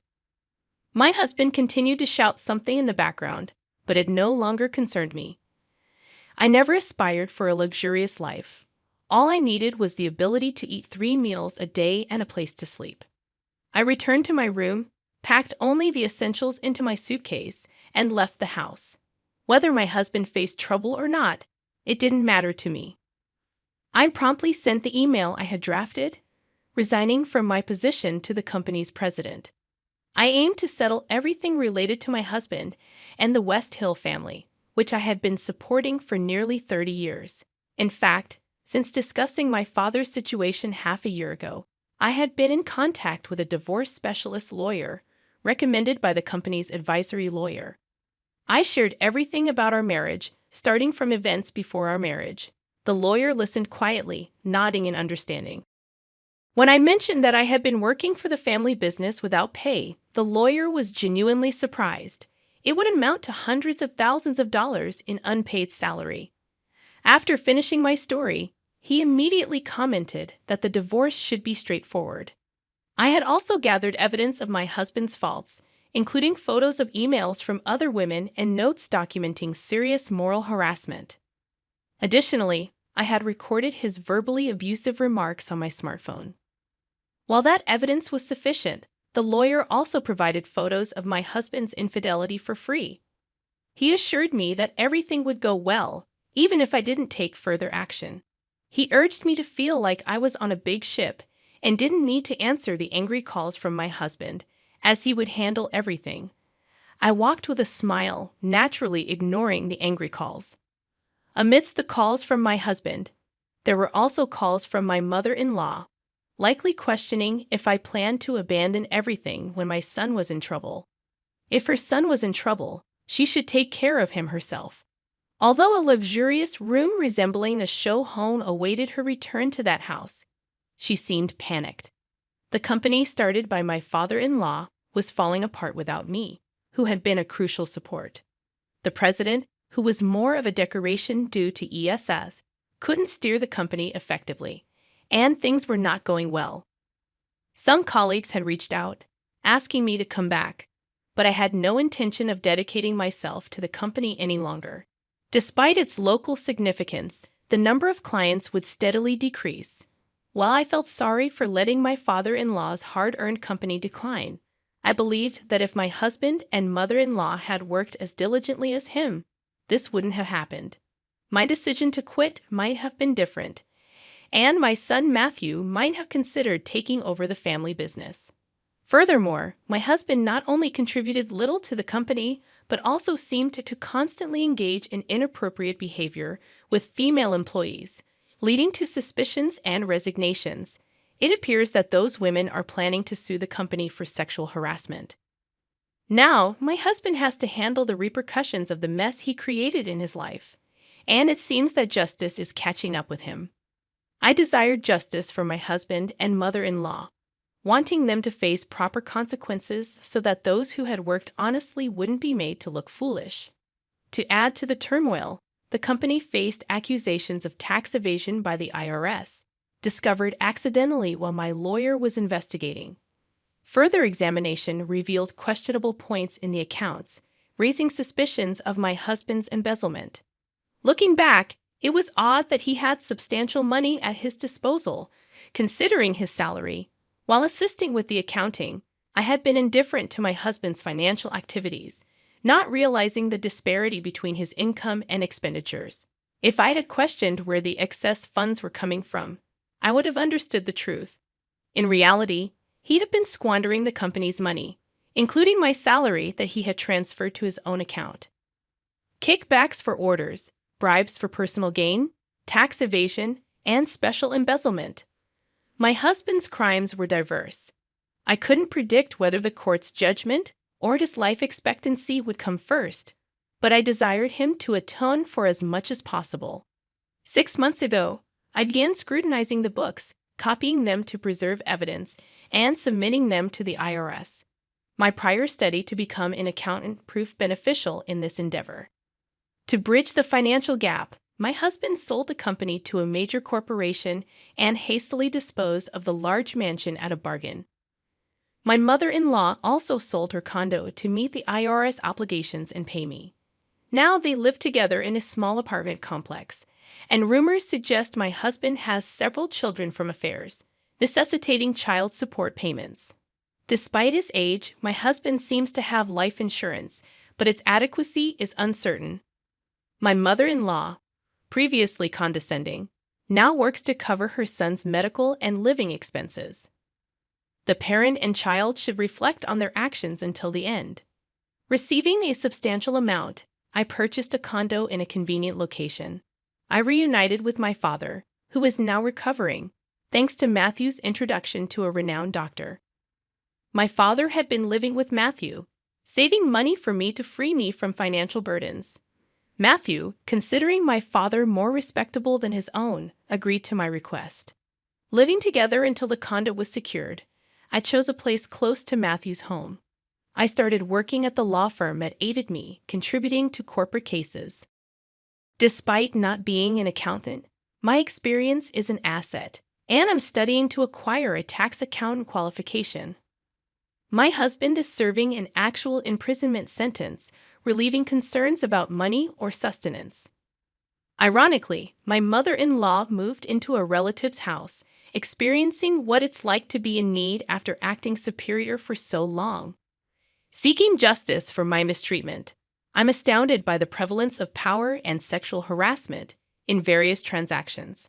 I worried about potential job losses due to the company acquisition, but it seems to have worked out for most.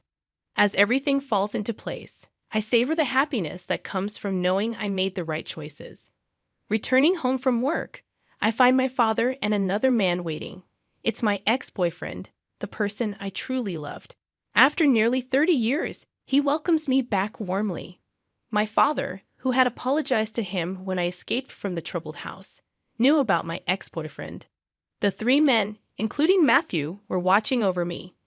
Now, I plan to live with these three men whom I genuinely love from the bottom of my heart. I was taken aback by the unexpected news that Thomas, my friend, sold the house I inherited from my dad for $450,000. The revelation came with an oddly cheerful tone as he shared it over the phone from the hospital. To add to the surprise, he boldly announced that he's planning to embark on a trip with his mistress. The whole situation struck me as sheer madness, leaving me bewildered. I couldn't fathom why Thomas would sell the house with sentimental value and make such an announcement. The news about abandoning his family, including his daughter Elizabeth, was particularly shocking. Thomas expressed a nonchalant attitude towards leaving Elizabeth behind, stating that she had been getting on his nerves and acting high and mighty.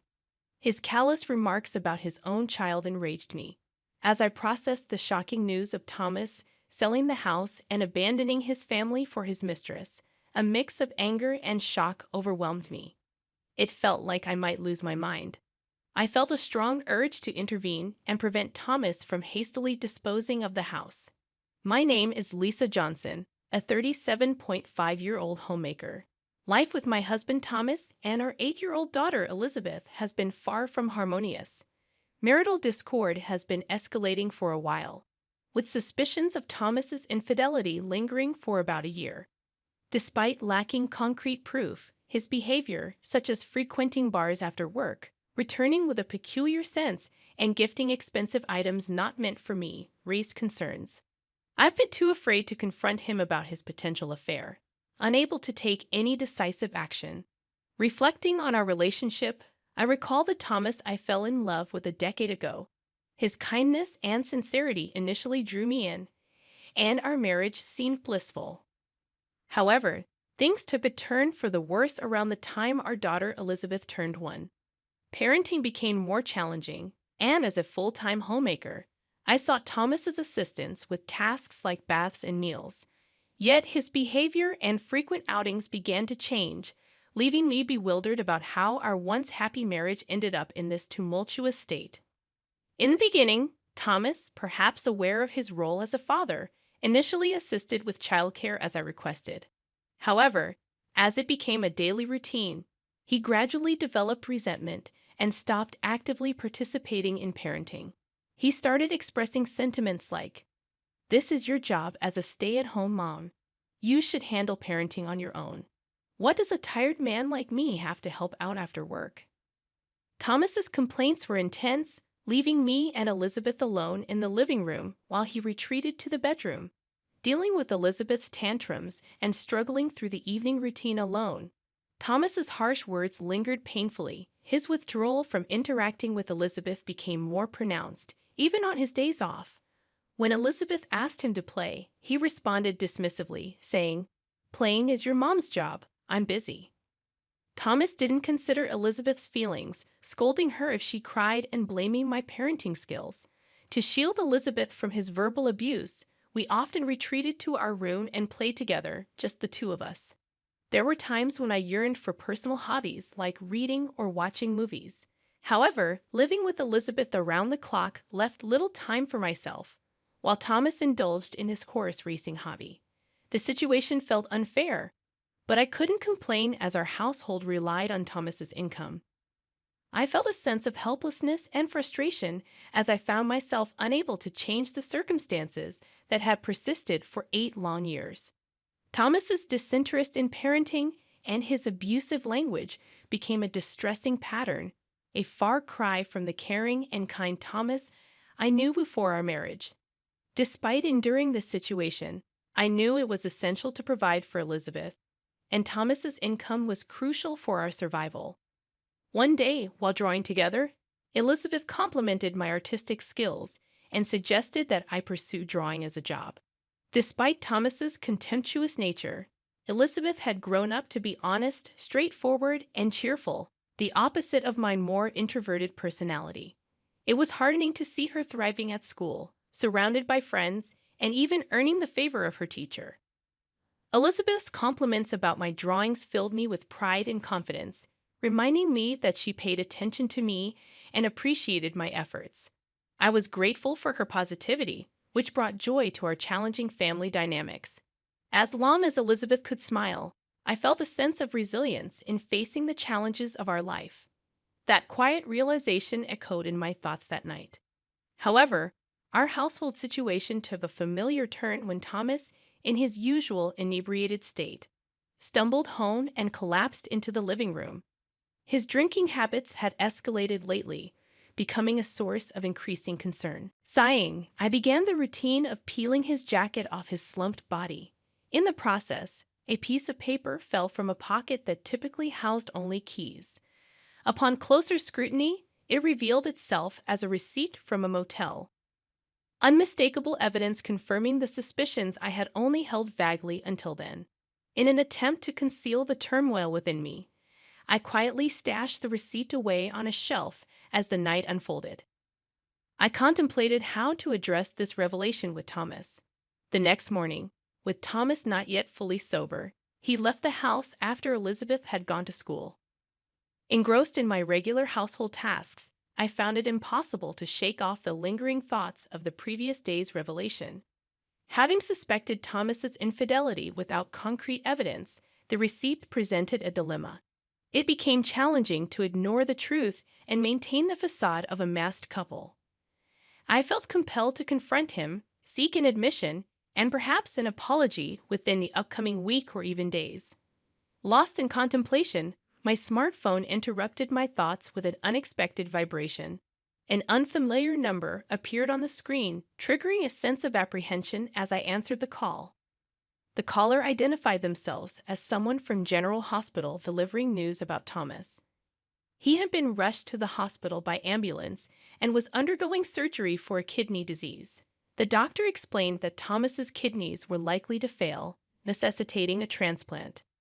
Overwhelmed by the sudden turn of events, the doctor asked if I was all right. Despite the complex emotions, I found myself agreeing. As the doctor elaborated on the details of the transplant surgery, my mind swirled with confusion. Although Thomas had often mocked me and been unfaithful, I didn't wish for him to lose his life. That night, I held on to the hope for Thomas's recovery. My thoughts centered around his impending transplant surgery. As weeks passed, news about potential kidney transplant candidates within the family emerged. Surprisingly, I turned out to be the best match. The revelation that I was a compatible donor for Thomas, despite the challenges in our relationship, presented an unexpected twist in our story. The situation became more complex with the presence of Thomas's parents, who were still alive. The impending decision about organ donation required careful consideration, blending the threads of our troubled history with the possibility of a renewed connection through the transplant process. Despite my own less than perfect health, I emerged as the most suitable donor for Thomas's kidney transplant due to our matching blood types and the fact that he was an only child. Admittedly, I had reservations about undergoing the surgery, but the prospect of preserving Thomas's life overshadowed any hesitations. Recognizing the irreplaceable value of Thomas's existence, I made the difficult decision to be his kidney donor. When I shared Thomas's medical condition and our upcoming transplant surgery with Elizabeth, she responded with understanding and encouragement, sending me off with her blessing. Elizabeth stayed with my in-laws during my hospitalization, and despite their own health challenges, they were able to care for Elizabeth, who happily stayed with them, sharing a close bond with her grandparents. This arrangement provided me with a sense of relief, knowing that Elizabeth was in good hands. With that reassurance, I faced the kidney transplant surgery a week later. After completing the necessary health checks and signing consent forms, I donated my kidney to Thomas. The surgery, to my surprise, concluded more swiftly than anticipated. I spent approximately a week in the hospital, while Thomas's recovery extended to 10 days. Fortunately, there were no complications, and the recovery process proceeded smoothly. Just before my scheduled discharge, I received an unexpected call that sent a shiver down my spine. Answering the phone, I was met with Thomas's voice, the recipient of my kidney. Expecting words of gratitude for the life-saving donation, I inquired about his well-being after the surgery. However, Thomas's response took an unforeseen turn as he shifted the conversation to our house.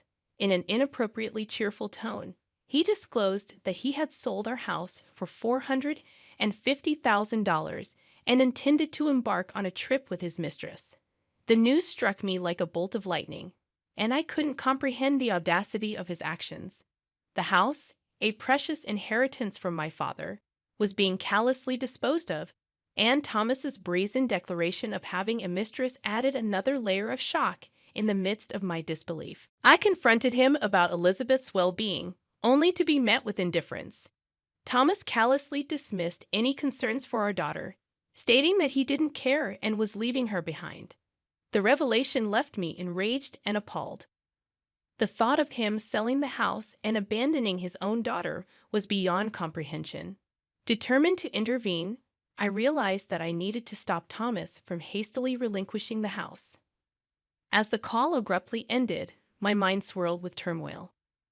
I was left grappling with the shocking news of Thomas's actions and contemplating how to prevent him from following through with his impulsive decisions. The urgency to protect our home and Elizabeth's well-being became a pressing matter that demanded immediate attention. Trying to comprehend the sudden upheaval caused by Thomas's actions, I found myself unable to believe that he had sold our house, especially while he was in the hospital. The shock of this revelation worsened my condition, leading to an extension of my hospital stay. Feeling helpless and distressed, I spent days on the hospital bed contemplating the next steps. My first instinct was to call Elizabeth. Without the house, we would have nowhere to go. Despite my anger towards Thomas's bold declaration about his mistress, my primary concern was Elizabeth's well-being. Calling my in-laws home, Elizabeth answered the phone, and I anxiously questioned her about how she was doing and whether she felt lonely. I also mentioned the news about our house being sold by Dad. Elizabeth's response was unexpectedly reassuring. She calmly assured me that she had taken care of things. Intrigued and puzzled by her words, I listened as she explained that Dad had told her he asked his mistress to sell the house. Elizabeth had navigated through this unexpected turn of events, leaving me surprised and proud of her maturity. She reassured me that everything was fine, expressing gratitude for my concern. Encouraged by Elizabeth's composure, I allowed a bit of peace to settle in. However, curiosity lingered about what was happening with Thomas and his mistress at that very moment. Reminding myself of the importance of rest, I allowed sleep to claim me.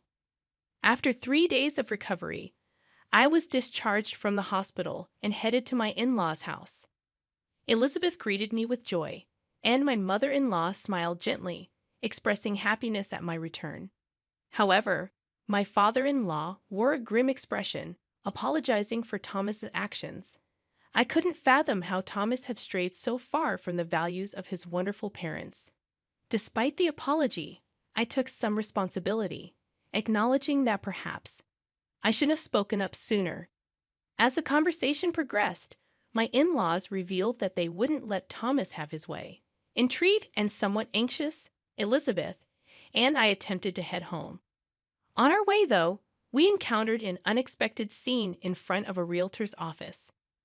There, we witnessed a familiar yet disheveled Thomas and an unknown woman, presumably his mistress, engaged in a heated argument.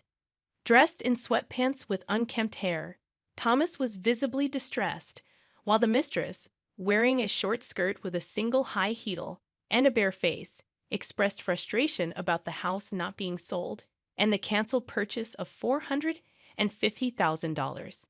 The chaotic scene unfolded before us, adding another layer of complexity to an already tumultuous situation. Thomas's enraged stomping and his mistress's screeching drew shocked looks from passers-by. Elizabeth and I, equally surprised, approached them, seeking an explanation. Upon questioning Thomas about his actions, he and his mistress were visibly taken aback, gasping in surprise. Accusations were immediately thrown our way, with Thomas suggesting that I must have talked the buyer out of the deal. Dismissing their baseless claims and instinctively shielding Elizabeth behind me, I faced their accusations. The realtor, confused by the unfolding drama, reacted with disbelief upon learning that I was Thomas's wife. The cancellation of the house purchase had disrupted their plans, and Thomas, pointing at his mistress, claimed to still have debts from the money he spent on her. It slowly dawned on me that Thomas' intention was to sell the house to settle debts incurred for his mistress and secure a new place for both of them. The realization hit me like a wave. Thomas was fully aware that the house was a precious inheritance from my father. To think he would disregard Elizabeth and me, attempting to seize my most valuable asset, was beyond belief. Anger welled up within me as I confronted Thomas. Despite the critical situation, he continued to hurl insults, displaying a complete lack of decency. I pointed out the audacity of him trying to sell my house without discussion, emphasizing that I was the rightful owner. My anger intensified as I questioned whether he had forged documents to proceed with the sale. Furthermore, I revealed a surprising twist. Thomas had been bad-mouthing the supposed buyers of the house, unaware that they were his own parents. The revelation about my in-laws' involvement came from Elizabeth, who had spoken to them about Thomas's misdeeds. Infuriated by their son's actions, my in-laws decided to intervene to protect both Lisa and their good-hearted granddaughter Elizabeth. Elizabeth stepped forward confidently, explaining that her grandparents were well aware of the house's significance to me and disapproved of its easy sale. In a strategic move, they had pretended to buy the house before anyone else could. Thomas, desperate and defeated, unleashed a vulgar laugh and lashed out at Elizabeth and her grandparents. However, Elizabeth remained unfazed by his verbal assault, and in response, I retrieved a piece of paper from my bag and thrust it under Thomas's nose, ready to confront him with undeniable evidence. The unfolding drama showcased the complexities of family dynamics and the lengths one would go to protect the ones they love. Brandishing the divorce papers, I confronted Thomas with a resolute declaration, I want a divorce. However, instead of acknowledging the gravity of the situation, Thomas snorted and scoffed, questioning my ability to live without him. Unfazed by his arrogance, I decided it was time to dispel his misguided assumptions. Determined to shatter Thomas's illusions, I calmly informed him that I had a plan. You needn't worry. I'm going to receive a lifetime gift from your parents, I declared.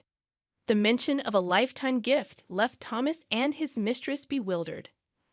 I went on to explain that my in-laws, recognizing their declining health, wished to give me a portion of their assets before it was too late.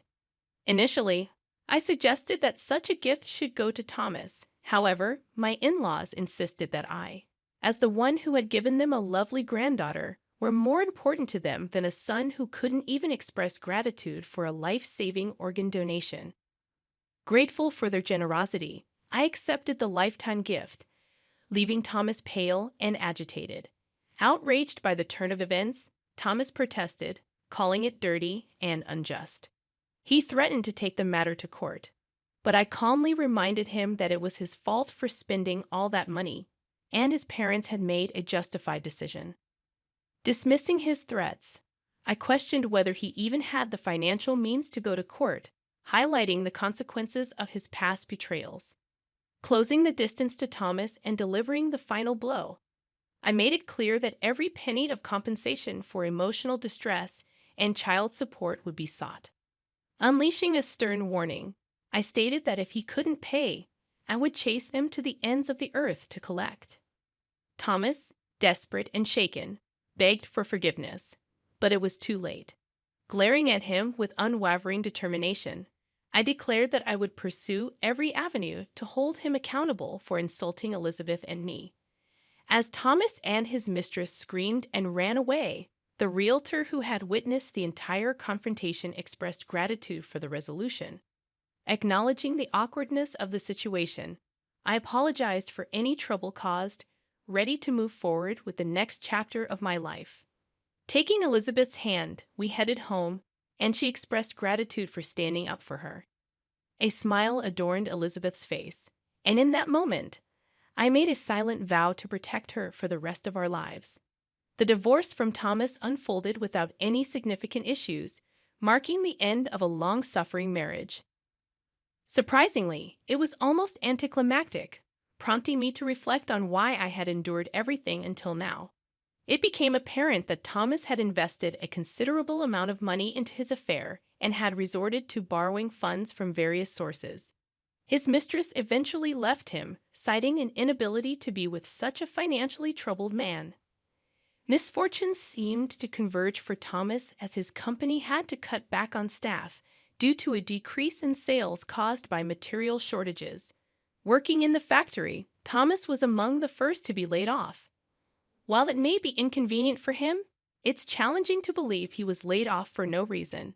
It's likely that the company let go of those who underperformed or had poor conduct, which might have been the case for Thomas, given his demeanor at home. Now unemployed, he is scraping by with part-time jobs, lacking the energy to actively search for a new full-time position. His life seems bleak, having lost his job, lover, and wife. But there's little room for sympathy. Despite my efforts, including donating a part of my kidney to him, Thomas made a mockery of me. It appears that karma has caught up with him, and he should focus on working hard to pay off his debt. As for me, I've started doing illustration work, utilizing the assets I inherited from my in-laws. Initially inspired by Elizabeth's compliment about my drawing skills, I have received positive feedback from clients who appreciate the meticulous and skillful nature of my work. The plan is to increase my clientele and work diligently to provide a better life for Elizabeth. One day, my husband approached me and inquired, "Hey, how much money do we have in that safe?" I couldn't help but chuckle and replied, probably around $500,000 in total. Now, the following day, upon returning home, I discovered a signed divorce paper on the living room table. Both my husband and the vault were gone. My name is Helen, a 58-year-old working housewife who still puts in diligent effort at my job. You see, my hobby is saving money. Ever since my childhood, my mother opened a savings account for me, teaching me that depositing money in the bank would make the numbers in my passbook grow. I found it incredibly enjoyable to witness this growth. Starting with just $1, I would deposit a little bit at a time, relishing the experience of watching it accumulate. As my savings grew over the years, earning a few cents in interest annually became a delightful surprise to my younger self. With a fondness for money and understanding how it works, I pursued a career as a financial planner, offering advice on asset management. One day, a college friend approached me concerned about an old childhood friend who was in serious trouble due to debt. They asked if I could offer some advice, and intrigued, I agreed to meet with him. This friend, named Mark, was a handsome man with a refreshing smile. He shared his story, confessing his love for gambling and the struggles he faced in making ends meet. Feeling sympathetic, I offered Mark some guidance. Given his precarious financial situation, I advised him to consolidate his debts and reduce his monthly payments to better manage his life. As my friend had asked for my help, I willingly lent a hand. Looking back now, I realized that perhaps I had developed a slight crush on Mark during our interactions.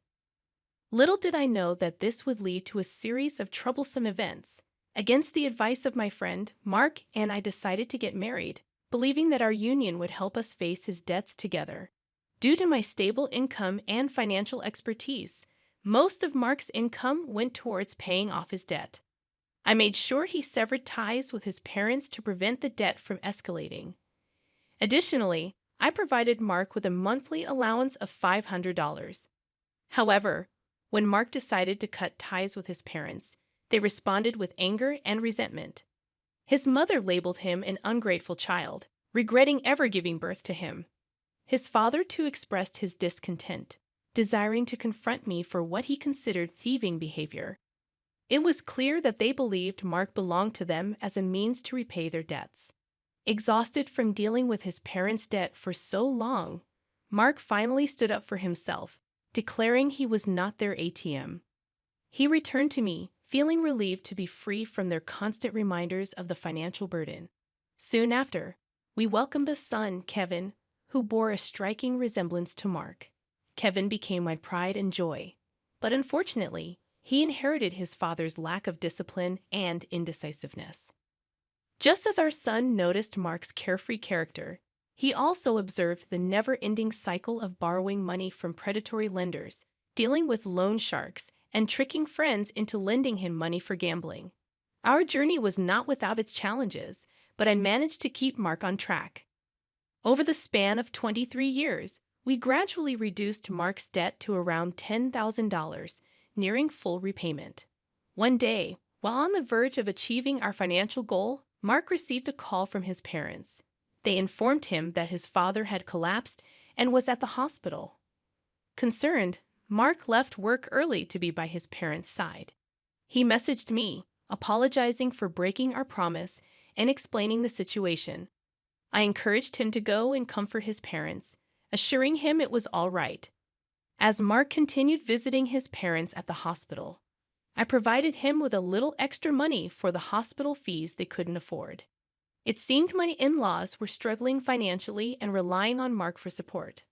Although he withdrew a significant amount from our joint funds each visit, around $1,000 to $2,000 per month, I chose to let it slide, understanding their need for assistance.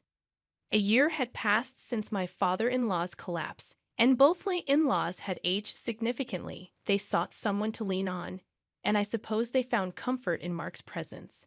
Meanwhile, I continued my hobby of saving money. One day, I retrieved my bank book from the vault and smiled. Mark, who usually showed no interest in my financial endeavors, looked at me and asked, "Hey, how much money do we have in that bank account you always look at so happily?" I casually replied, "It's about $500,000 now." However, the next morning, I discovered divorce papers completed and left in the living room. Both Mark and the safe were gone. As I sat there having breakfast, I couldn't help but smile. I knew Mark had his eyes on the money in the vault, and he had planned to take it all. Imagining him attempting to carry the entire vault nearly made me burst out laughing. In our home, we had a black cat named Luna. We had installed a pet camera to watch Luna's adorable antics, which served as healing moments throughout my day. Luna provided a sense of comfort amid the unexpected turn of events. While watching the pet camera during my lunch breaks, I was always greeted by the adorable sight of my child. But one day, as I switched on the camera, something unexpected unfolded in our living room. My in-laws and my husband Mark engaged in an unbelievable conversation. "Oh, you live in such a nice house, Mark. Your good salary makes your mother so proud," they flattered him. Mark's father responded proudly, "Indeed, I make a decent salary myself.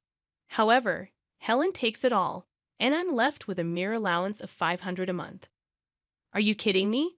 That's outrageous. You should be getting more," they exclaimed, sympathizing with Mark. "Why do you obey such a tyrant like Helen? You could live a much better life on your own," they continued. "Mark, you're our pride. You could have saved hundreds of thousands by now. But she's exploiting you? Poor thing." They manipulated him. Listening to their conversation, I wondered if they had completely forgotten that I had worked hard to pay off Mark's debts. I pondered what was going on in their heads. In the past, it was Mark burdened with debt from his parents, and I had to provide them with cash every month, making it challenging for us to get by. Did you know she has a bank book with tons of savings? It's not fair that you only get $500. Mark complained, and in that moment, my in-laws' eyes lit up. They exchanged glances and eagerly leaned in, awaiting Mark's response. Last I heard, I think it was around $400,000 or $500,000, Mark answered. Mark, isn't that money rightfully yours? They asked, trying to persuade him. It may not match the effort you've put in, but shouldn't you be receiving that money? Yeah, I guess you're right. I'm starting to think the same thing, Mark conceded. Despite his good looks, Mark was easily influenced and indecisive. In the past, I found this endearing and wholeheartedly devoted myself to him. However, it seemed he was being manipulated by his parents once again, and they were about to touch my precious savings. Witnessing this scene was incredibly painful. Tears streamed down my face as I sat at my desk at work, holding my phone. For the past 23 years, I had diligently set aside my own living expenses from Mark's income, primarily using it to pay off our debt. On top of that, I provided him with a $500 allowance from my own pocket. Despite explaining this to Mark, it appeared he had completely forgotten what the past 23 years had been for. I felt a deep sadness and pitifulness, as if I were drowning in my own tears in that moment. I made the decision to record the conversation and promptly sent the data to my son. Claiming sickness, I left work early and headed to my regular bar, where I drowned my sorrows in alcohol. Pouring out my heart to the bartender, he gently comforted me, saying, "Why do you grieve for someone like that? You've done nothing wrong. There's no need to live for them. Live for yourself." In that moment, my love for my husband and my intoxication faded away. "Thank you, sir. Next time, we'll share a pleasant dream," I said to the bartender before leaving. Returning home, I entered my study and began devising a plan to retrieve the bank book from the safe. I couldn't fathom how to accomplish it, but I was determined to show them hell. They should never underestimate me. Concentrating harder than ever, I knew that gathering evidence was the first step. From that day on, I diligently checked the pet camera every day, and slowly, the ugly truths began to surface. Instead of the woman my husband was having an affair with, my in-laws started appearing on the camera in our house. They were discussing their plan to take the bank book from me. "Is everything arranged to take that bank book from Helen?" they asked, grinning unpleasantly. "You're smart. You must have thought of something, right?" "Yeah, I have a plan. I'm thinking of taking the entire vault." "It'll be easy," Mark responded confidently. "But the safe is quite heavy." "Are you sure you can handle it?" his father questioned. "I'll be fine. I'll load it onto a cart." "Dad, helping out," Mark replied, and his father agreed, saying, "All right, I'll assist you anytime." The safe weighed around 120 pounds, confirming my suspicion that Mark, despite his good looks, was not very smart. At that moment, I solemnly pledged to drag these people down to the depths of hell. They had not only betrayed me, but also ruined the precious moments I spent watching Luna, our cat. Witnessing my husband's infidelity through the camera was a painful blow. I had hoped to find solace in Luna's presence, but even she seemed scared and wouldn't show up. These people had shattered my peace, but I vowed to punish them severely. One day, while I was working, I activated the pet camera once again. This time, it wasn't the woman my husband was having an affair with. Instead, it was my in-laws at our house, discussing their plan to take the bank book from me. With determination in my heart, I continued to gather evidence, and soon the day would come when I would execute my plan and show them the consequences of underestimating me. Facing the reality of my impending divorce, I found myself strangely accepting of the situation. Just how desperate were these people to go after money? I sat at my office desk, sipping coffee, and recorded the scene on my phone screen. Surprisingly, I wasn't upset or sad anymore. If they had such intentions, so did I. I was determined to show them the consequences of their actions. Then, the day finally arrived. "Hey, how much money is in that passbook on the vault?" You always seem so happy when you're looking at it. Mark asked. Right now, there's about $500,000 in there, I replied casually. The next day when I arrived home, I discovered a signed divorce paper in the living room. Both my husband and the vault were gone. A smirk formed on my face as I sat down to have breakfast. I acted quickly, immediately filing the divorce papers and contacting my son Kevin. Your father finally stole the vault. Can't believe he managed to carry it. It's so heavy, I told him. Kevin responded, Mom, I think it's about time you end things with Dad. By the way, did he take everything in the vault too? No, actually, I moved all the money to online banking. The passbook is essentially worthless now. The most valuable thing might have been the safe itself since it was so heavy. Oh, by the way, I've already filed the divorce papers. Now I'm thinking about filing a police report. What do you think?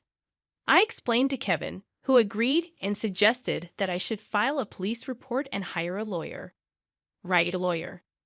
I already have a private investigator on it, but I hadn't thought about a lawyer. Thanks, I replied to Kevin. He seemed exasperated. Following Kevin's suggestion, I reached out to a lawyer through my private investigative contact. I handed over the recording from my pet camera to both the police and the lawyer, and then I waited. After a while, I received a call from my ex-husband, sounding quite frantic. What the hell? The passbook is empty. What happened to the $500,000? You tricked me. That was my money. Where is it? Tell me now, or I'm going back to the house and abandoning your cat Luna, he threatened. You just committed theft, and now you're threatening me. From now on, communicate through my lawyer, I calmly responded and blocked his number. I reported the incident to the police and sent the recording to my lawyer. It was a relief to finally take action. This was exactly what I had wanted to do. A short while later, I received a call from the police. We have caught the thief. However, the vault was damaged. It appears he forced it open, and the things inside were burned. They informed me. My ex-husband and his parents learned that the passbook balance was zero, and they set the contents of the vault on fire. Although it was his first offense, my ex-husband spent a few days in custody. Discoveries continued as my ex-husband broke into the house he used to live in after his release. However, I had already filed for a divorce and obtained a restraining order. When he started causing a scene, I called the police, and within 10 minutes, they took him away again. I contacted my lawyer, explained what happened, and had him start the process of getting a restraining order. Furthermore, I asked the lawyer to sue for emotional distress due to his infidelity. The lawyer mentioned that we might not get much money from his broke family, but that didn't really matter to me. What I wanted was alimony. It seems my ex-husband broke into our house because he was discarded by his mistress and wanted to get back with me. His mistress promptly transferred $10,000 as alimony and seemed to have disappeared. It appears they split after the vault incident, realizing that when the money runs out, so does the love. My underpaid ex-husband, who still has $10,000 in debt, and his gambling-addicted parents seem to be struggling with their daily lives. He is living in an old single-room apartment without a bath, constantly quarreling with his parents. This information came from my lawyer. My ex-husband pleaded with me, saying, I can't afford to pay the alimony. Please reduce the amount. But I refused, telling him to stay away from me. If you're really sorry, show it with money, I said. If he had stayed with me, he had planned to end the remaining $10,000 of debt by the time he retired. But he fell for the sweet talk of his gambling-addicted parents-in-law. In the end, how foolish they all were. The $500,000 in savings was the accumulation of my hard work since a young age. I find joy in saving small change and updating the bank book. Now I will start a new bank book. I am living a relaxed life with my black cat Luna. My son visits occasionally and tells me about his girlfriend. This time, I am going to spend time for myself. I need to buy a new safe, one that's so big that a person can't carry it. Right, Luna? I am the happiest I've ever been. Now that the troublesome situation has passed, We can relax and enjoy ourselves. He whispered these words to his niece's ear. The cause of the trouble was none other than his daughter. I had to leave home abruptly for a business trip. Despite my concerns about being away from my daughter for several days, John reassured me and bid me farewell, urging me to go in peace. My daughter and John usually spent quality time together, so I felt at ease leaving her in his care. However, recently, my daughter's behavior had taken a peculiar turn. In hindsight, I should have delved deeper into these feelings. "Mommy, don't go to work." My daughter clung to my leg, reluctant to let go. Unfortunately, I failed to recognize her desperate plea for help. Feeling like a failure as a mother, little did I know that John would lock my daughter in the storage room and embark on a trip with his niece. Forgiving John for the irreversible harm he caused to my daughter and niece is something I can never do. My name is Sherry. I married John the same year I became pregnant. Our daughter, Samantha, is now 5 years old. Our paths crossed through a common friend's introduction, a rather ordinary occurrence at the time. John, who had a fondness for children, worked at a toy manufacturing company, while I had just been chosen for a work project. Despite being engrossed in our respective careers, marriage was not on our minds. However, upon discovering my pregnancy with Samantha, everything changed.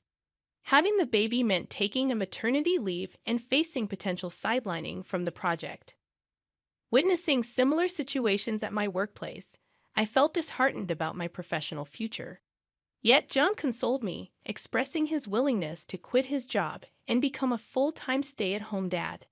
He had taken his current job with the hope that our future kids would play with the toys he helped create. John had already played a role in developing several products, some of which were already on the market. His dream was for me to fulfill my potential. These words prompted me to decide to have our daughter. I explained the situation to my company and returned to work 3 months after giving birth. Despite a slight gap, I managed to stay on the project, gaining valuable experience. Returning to work so soon after childbirth was challenging, but the thought of John and Samantha waiting at home fueled my determination. Currently leading a newly launched project, I strive to leave work on time by working remotely during weekdays.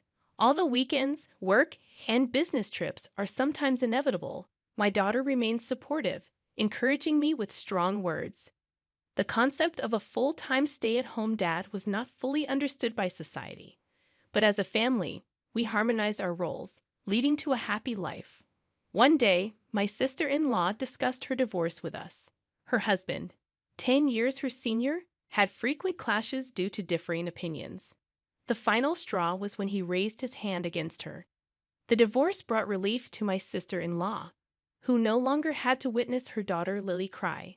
Lily, an 11-year-old, had experienced the violence firsthand, prompting the decision to divorce. John, with his usual sense of humor, offered support, jokingly saying, "If you ever need anything, just say the word. I'm always home." Although it brought laughter, we nodded in agreement with John's sentiment. His words played a crucial role when John decided to quit his job and become a full-time stay-at-home dad. It's not about being a man or a woman these days. Whoever can do it should. Without my sister-in-law's support, we might not have maintained a good relationship with our in-laws. Our happiness owes part of its existence to her. Expressing gratitude, she mentioned considering a move to our neighborhood. We welcomed the idea, ensuring her that it wouldn't be a bother. Facing the need to leave the rental apartment shared with her ex-husband, she pondered returning to her in-laws' house an hour away. However, this would complicate her commute, and Lily would have to change schools. Fortunately, our house was within Lily's school district. They found a vacant apartment nearby and decided to move in. Suggesting that we look after Lily after school until her mother finished work, John and I agreed. Despite my sister-in-law's initial concerns about being overprotective, our proximity allowed us to keep a close eye on Lily, making John's role vital in the process. With Lily in our care during her mother's working hours, we began a new chapter in our family life. Living nearby, my daughter and her cousin quickly adapted to the routine. Initially, everything seemed to be going smoothly. However, My daughter's sudden resistance to being apart from me raised questions. Accustomed to seeing me off to work from a young age, I assumed she was comfortable with the routine. Was she feeling lonely, or was there another source of anxiety? Puzzled by her behavior, I attempted reassurance. Mommy's just going to work. I'll be back tonight. Despite my attempts, my daughter clung tighter, revealing her inner turmoil. Concerned, I discussed the situation with John, who optimistically suggested that perhaps something happened at preschool. Assuring me that Lily's presence would provide comfort, John believed they might share secrets and alleviate any concerns my daughter had. Hoping this was the case, I refrained from pressing my daughter for answers. My daughter and Lily formed a close bond, with Lily treating her like a little sister. Observing their camaraderie, I believed my daughter's behavior was a passing phase. As my workload approached a lull, I planned to take leave and spend quality time with my daughter soon. However, unexpectedly, a business trip arose, requiring my absence for 5 days. Despite concerns, John's reassuring words encouraged me to proceed with the trip. Packed and ready, I left home 2 days later, with Lily visiting at the time. John, my daughter, and Lily saw me off with smiles. Little did I know that, at that very moment, events were unfolding at home beyond my expectations. John, exhibiting signs of departure, raised anxious questions from Lily. Isn't Samantha coming with us? John, to ease Lily's worries, fabricated a story about Samantha joining me on the business trip upon my return. Convinced by the tale, Lily accepted the explanation, and John directed my daughter to find a non-existent item in the storage room before my return. Samantha, believing her father's words, ventured into the storage room. Unbeknownst to her, John closed the door from the outside. Oblivious to the unfolding situation, my daughter did not notice the door being shut. John, muttering about the nuisance being gone, left with Lily for their trip, unknowingly leaving my daughter trapped in the storage room. Upon John's return 4 days later, he cheerfully chatted with a saddened Lily.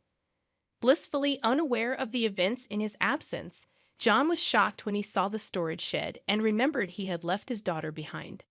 Panicking, Lily rushed to the shed, where an unidentifiable liquid seeped out from under the door.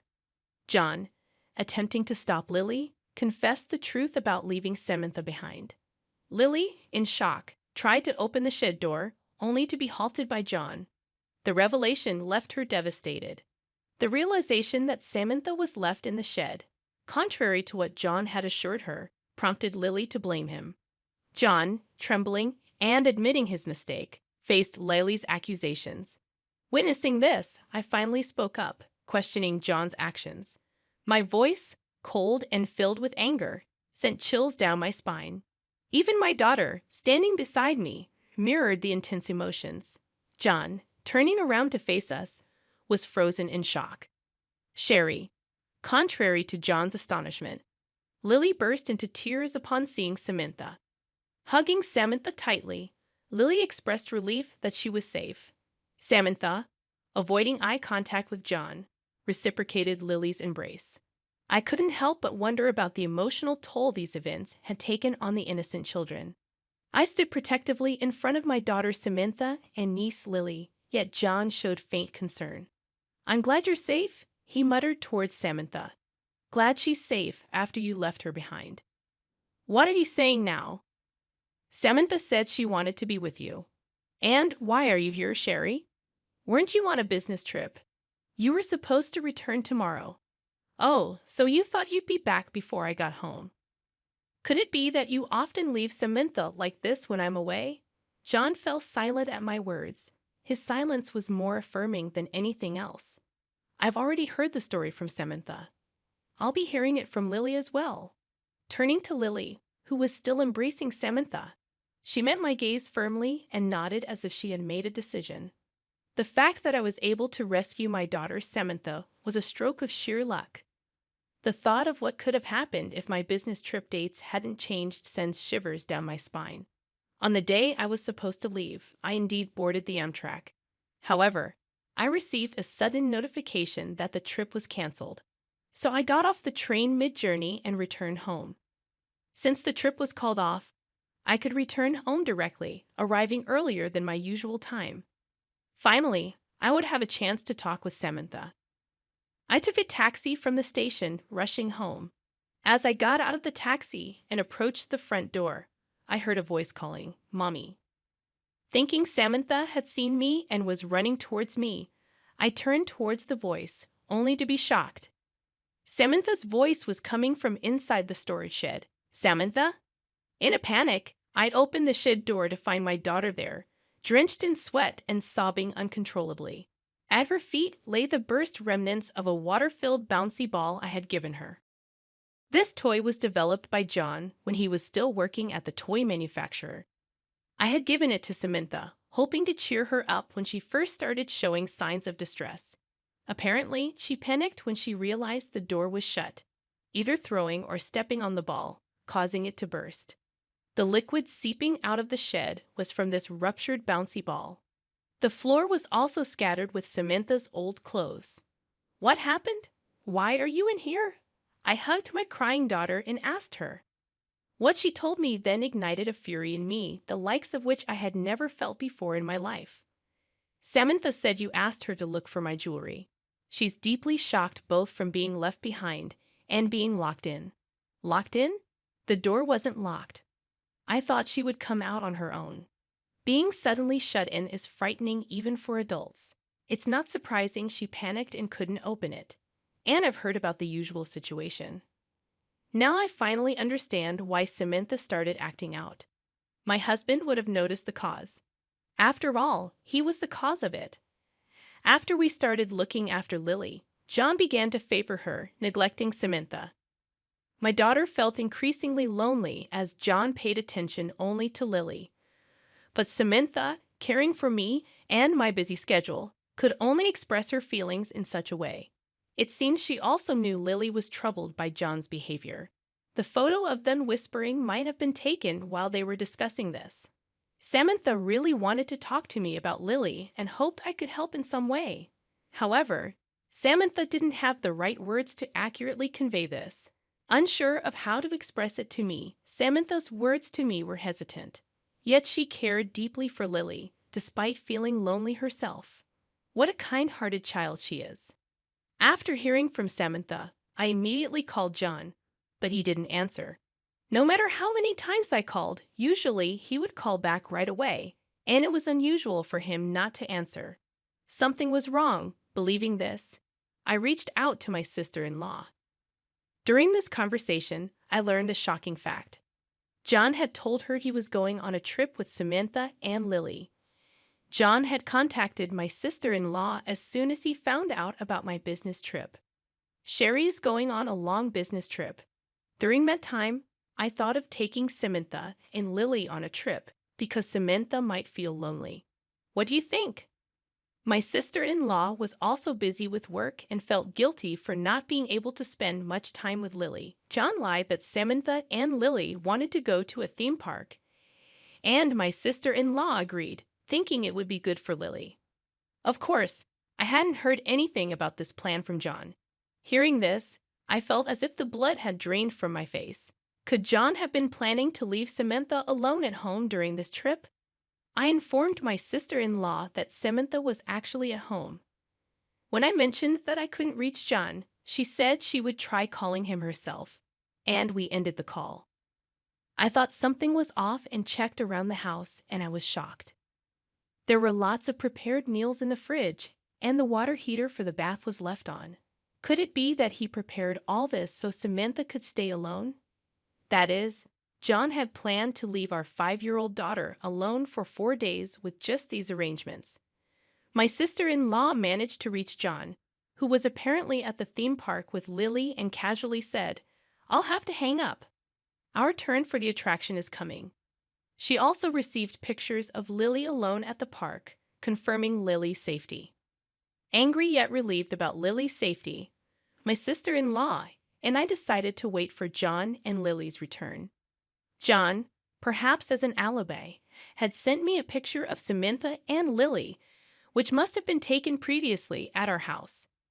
My sister-in-law received photos of Lily playing at the theme park. There was even a fake story of the two having fun together to pretend for it. And so John, believing he had fooled us, returned home in high spirits, having completely forgotten about the daughter he left behind. Why did my husband want to go on a trip with only his niece so desperately? Why John wanted to go on a trip only with Lily was beyond understanding. His affection for his niece was one thing, but his actions were abnormal. I wasn't the only one who thought so. Really? What were you thinking? Leaving your own daughter behind to go on a trip with your niece? That's abnormal, sis. Why are you here? I've heard everything from Cher.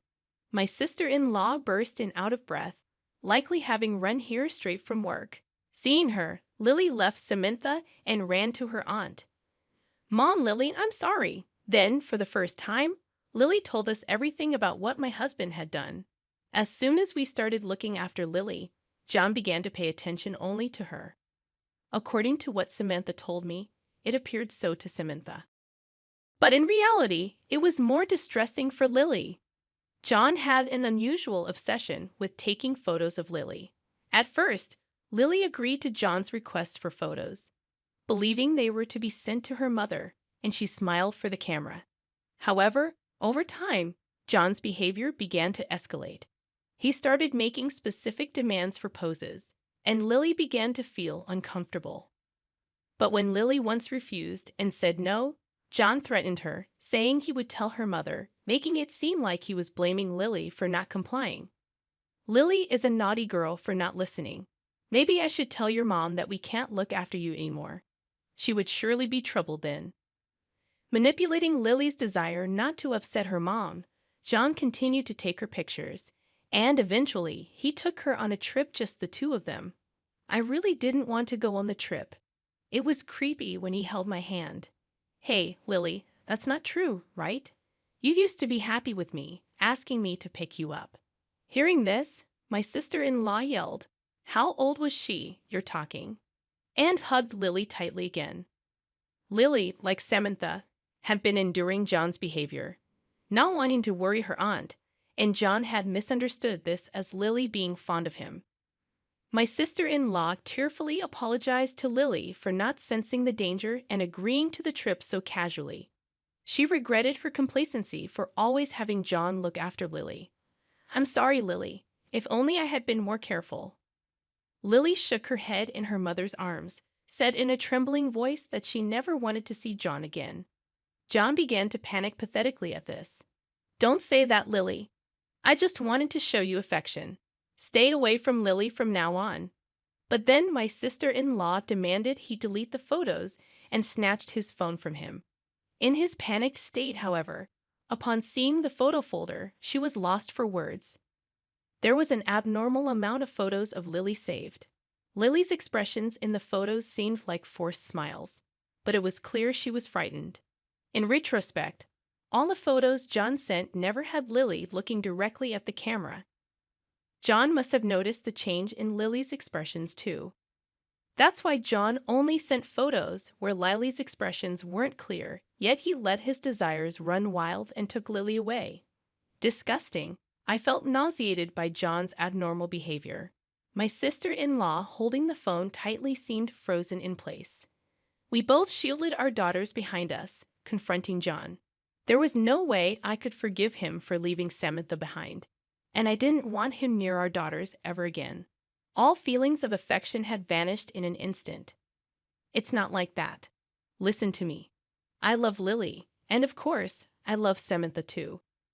John continued to make excuses, only further frightening Samantha and Lily. I presented him with the divorce papers I had prepared during his trip, gathered our belongings, took Samantha, and left the house. I couldn't bear to share the same air with him for another moment. My sister-in-law and Lily followed us out. All that followed was my husband's sad screams. Afterward, I took my sister-in-law and Lily to their parents' house and informed them about John's behavior. When I mentioned leaving him with the divorce papers, my in-laws promised to handle everything from there. They assured us they would prevent John from approaching us again. Lily finally seemed to find some peace upon hearing their words. My sister-in-law and Lily decided to stay with my in-laws for the time being, planning to sort out work and school later. Though it likely meant Lily would have to change schools, we couldn't discount the possibility of John lurking around her school route. Samantha and I decided to return to my parents' home too. During John's trip, I had been managing work, household chores, and childcare alone. Thankfully, Samantha was a resilient child, and I felt confident that we could manage well on our own. Living without John, just the two of us, seemed entirely feasible. Those hellish 4 days indeed contributed to my newfound confidence. For a while, we'll live at my parents' house, grateful for their kindness. But I plan to move closer to my workplace before Samantha starts elementary school. We started our new lives, but John was still stuck in the past. Thanks to my in-laws, I was able to finalize the divorce from John without ever having to see him. But he continued to call afterward and even showed up at my parents' house, despite being cut off by my in-laws from any contact with me, my daughter, and the residents of his parents' home. John pathetically tried to seek reconciliation. "I can't imagine a life without Sher and Samantha." His words only instilled fear in me. I asked my parents to contact the police, who came and took away John, who was screaming at our doorstep. He was served a restraining order by the police and finally seemed to understand he was alone. All this destruction was his doing, and it was too late for regrets. I wondered how John, having been a stay-at-home dad, planned to live since then, but that was no longer my concern. Samantha had been down for a while after the incident, but she's finally starting to smile again. Though divorced from John, we still keep in touch with my sister-in-law and Lily, and their smiles are returning too, to overwrite the traumatic memories of the theme park with Lily. We are planning a trip there, just the four of us. I'm looking forward to creating many happy memories for Samantha and Lily. In this riveting narrative, Jessica, a woman who has endured years of abuse at the hands of her husband Nicholas, makes a courageous decision to escape with her son John in pursuit of a safer and happier life. Their journey leads them to an abandoned house nestled in the woods, where they encounter Thomas, a man with his own troubled past. As Jessica and Thomas share their harrowing stories, an unspoken bond forms between them, offering hope and protection. Meanwhile, Nicholas, consumed by rage, embarks on a vengeful quest to track down his fleeing wife. This compelling tale promises to delve into themes of survival, the resilience of the human spirit, and the transformative power of newfound love. To stay updated on this gripping exploration, be sure to subscribe to the channel, give us a like, and leave your comments.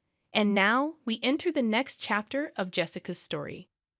Jessica anxiously waited for Nicholas to drive out of the yard before springing into action. She hurriedly entered her son John's room, urging him to prepare for their imminent departure. Tearfully, John questioned their destination, to which Jessica replied with uncertainty, "I don't know yet, John. Just somewhere far away from here." As mother and son swiftly gathered essentials, a palpable sense of urgency hung in the air. John, looking up at his mother, asked, "Mom, are we going to get away from Daddy, so he won't hurt you anymore?"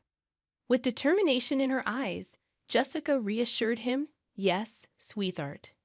We just have to hurry and get as far away as possible while he's gone." "Mommy, are you sure he won't find us?" "We'll do our best, John. When he does find us, we'll be safe," Jessica whispered as she packed a backpack with only the essentials. Taking out her passport and her son's papers, she intentionally left her cell phone behind, knowing Nicholas could use it to track them. Jessica's financial dependence on Nicholas complicated their escape. He controlled everything, from the money to her ability to work. The once seemingly reliable and good Nicholas had revealed his true colors after John's birth, becoming an abusive force in their lives. As the abuse escalated, Jessica's hope for a better future diminished, and she finally decided it was time to escape. The catalyst for their flight was a brutal incident where Nicholas, in a fit of rage, not only beat Jessica, but also struck John. It was the breaking point for Jessica. Realizing they needed to escape before things worsened, she planned to file for divorce and established a new life before Nicholas could locate them. As they left the cottage village, Jessica and John walked briskly toward the bus stop. However, at the last moment, Jessica changed her mind, opting to catch the bus elsewhere. As they reached the edge of the forest, memories flooded back of a time they had run through these woods, emerging on the other side of town. An hour later, a significant chapter in their journey awaited them. They boarded the bus, exhausted yet content. Without bothering to check its destination, they traveled a short distance. 4 stops initially, and then a few more. Now they found themselves at a gazebo-marked stop, surrounded by emptiness. Jessica overheard the bus mentioning that the village wasn't far, a pleasant journey through the woods taking about 15 minutes or a road trip lasting 30 to 40 minutes. Driven by weariness, they moved towards the forest. The need for shelter and rest became apparent. Jessica planned to approach someone for assistance, spend a peaceful night, and then figure out their next steps. However, the forest thickened, growing taller and darker. As dusk approached, Jessica contemplated spending the night in the woods. To her relief, the forest eventually gave way to a clearing, revealing a solitary house. Large, well-built, but seemingly abandoned. Curiosity mixed with caution, Jessica and John approached the house. Despite its exterior appearance, the inside was surprisingly orderly. Jessica decided against disturbing anything, acknowledging the possibility of an owner. They ate the sandwiches from home, and John, exhausted, drifted into a deep sleep. While lying awake, Jessica listened to the unfamiliar night sounds. However, a disturbing dream gripped her, fading as she awoke to an unsettling noise, the refrigerator door opening. Panic set in as she noticed a light emanating from the kitchen, unnoticed before. Jessica, sensing a potential threat, faced the dilemma of negotiating their safety or attempting to leave unnoticed. She stood up slowly, surveying the situation, and then looked at her sleeping son. The kitchen door swung open, revealing a big man with a beard and goggle eyes, about a decade older than her. Realizing her predicament, Jessica pleaded, "Please forgive us. We thought the house was abandoned, and we just got lost. We'll leave as soon as it's light." The man, seemingly amused, closed the door partially, allowing him to observe John. Concerned for her safety, Jessica stepped forward cautiously, admitting they were lost and telling her story. The man, introduced as Thomas, listened attentively, and Jessica, realizing the importance of honesty, shared her narrative without reservation. In that moment, she recognized the necessity of escaping her past much earlier. Thomas, intrigued, prompted her to continue when she finished. He inquired, "I understand correctly, you have nowhere to go." Jessica nodded, "Yes, but don't worry, we'll leave in the morning." He smirked again, his blue eyes meeting hers. "Where to, if it's no secret?" "To some village. We'll ask for a place to stay. And maybe I'll find some work in the village," Jessica replied hesitantly. He chuckled. "What's wrong? If you don't know, there hasn't been a job in the village for 15 years. Well, go to bed. I'll sleep in the room. There's the door. Tomorrow we'll think about it, and tonight we'll rest."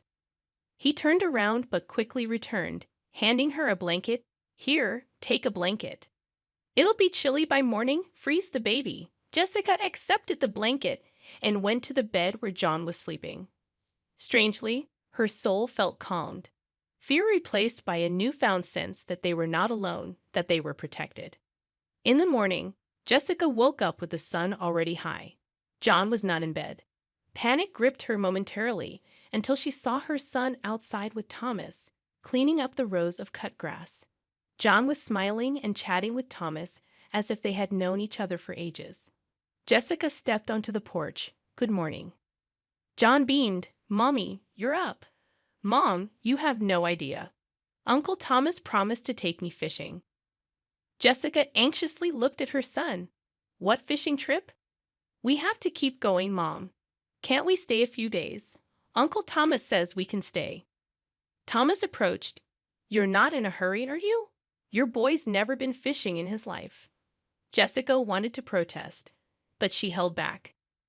Thomas sighed. "John and I have already had breakfast, but we probably won't say no to tea.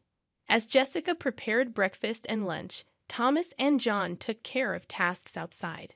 When she stepped out, she was astounded. The once overgrown house and yard were now neat and tidy. Thomas explained, "There's no place for the child to play ball, and there might be a snake lurking in the grass." He took out a beautiful ball from the barn and said, "Let's get you a gate, John. I can't play with you all the time." In the evening, after John fell asleep, Jessica and Thomas sat down in the kitchen to drink tea. Curious, Jessica asked, "Thomas, if you don't want to answer, I understand. But still, what are you doing here? You don't look like a countryman." Thomas smiled. "It didn't work out, did it? Oh, I tried so hard. My story is as banal as yours. My wife cheated on me with my best friend." Jessica gasped. "You killed them, and now you're hiding." Thomas looked at her in surprise, then laughed. "What a fantasy. No, I didn't kill anyone. I was just too hurt by the double betrayal to take a break. So I arrived here. This house used to be my grandfather's. He was a forester here," Thomas said, a touch of sadness in his smile. "It's good to have a place to hide. I don't have a place." "Then stay. There's plenty of room for everyone. It's not far. A 10-minute walk from the village. I'll show you," he offered. Jessica didn't say anything.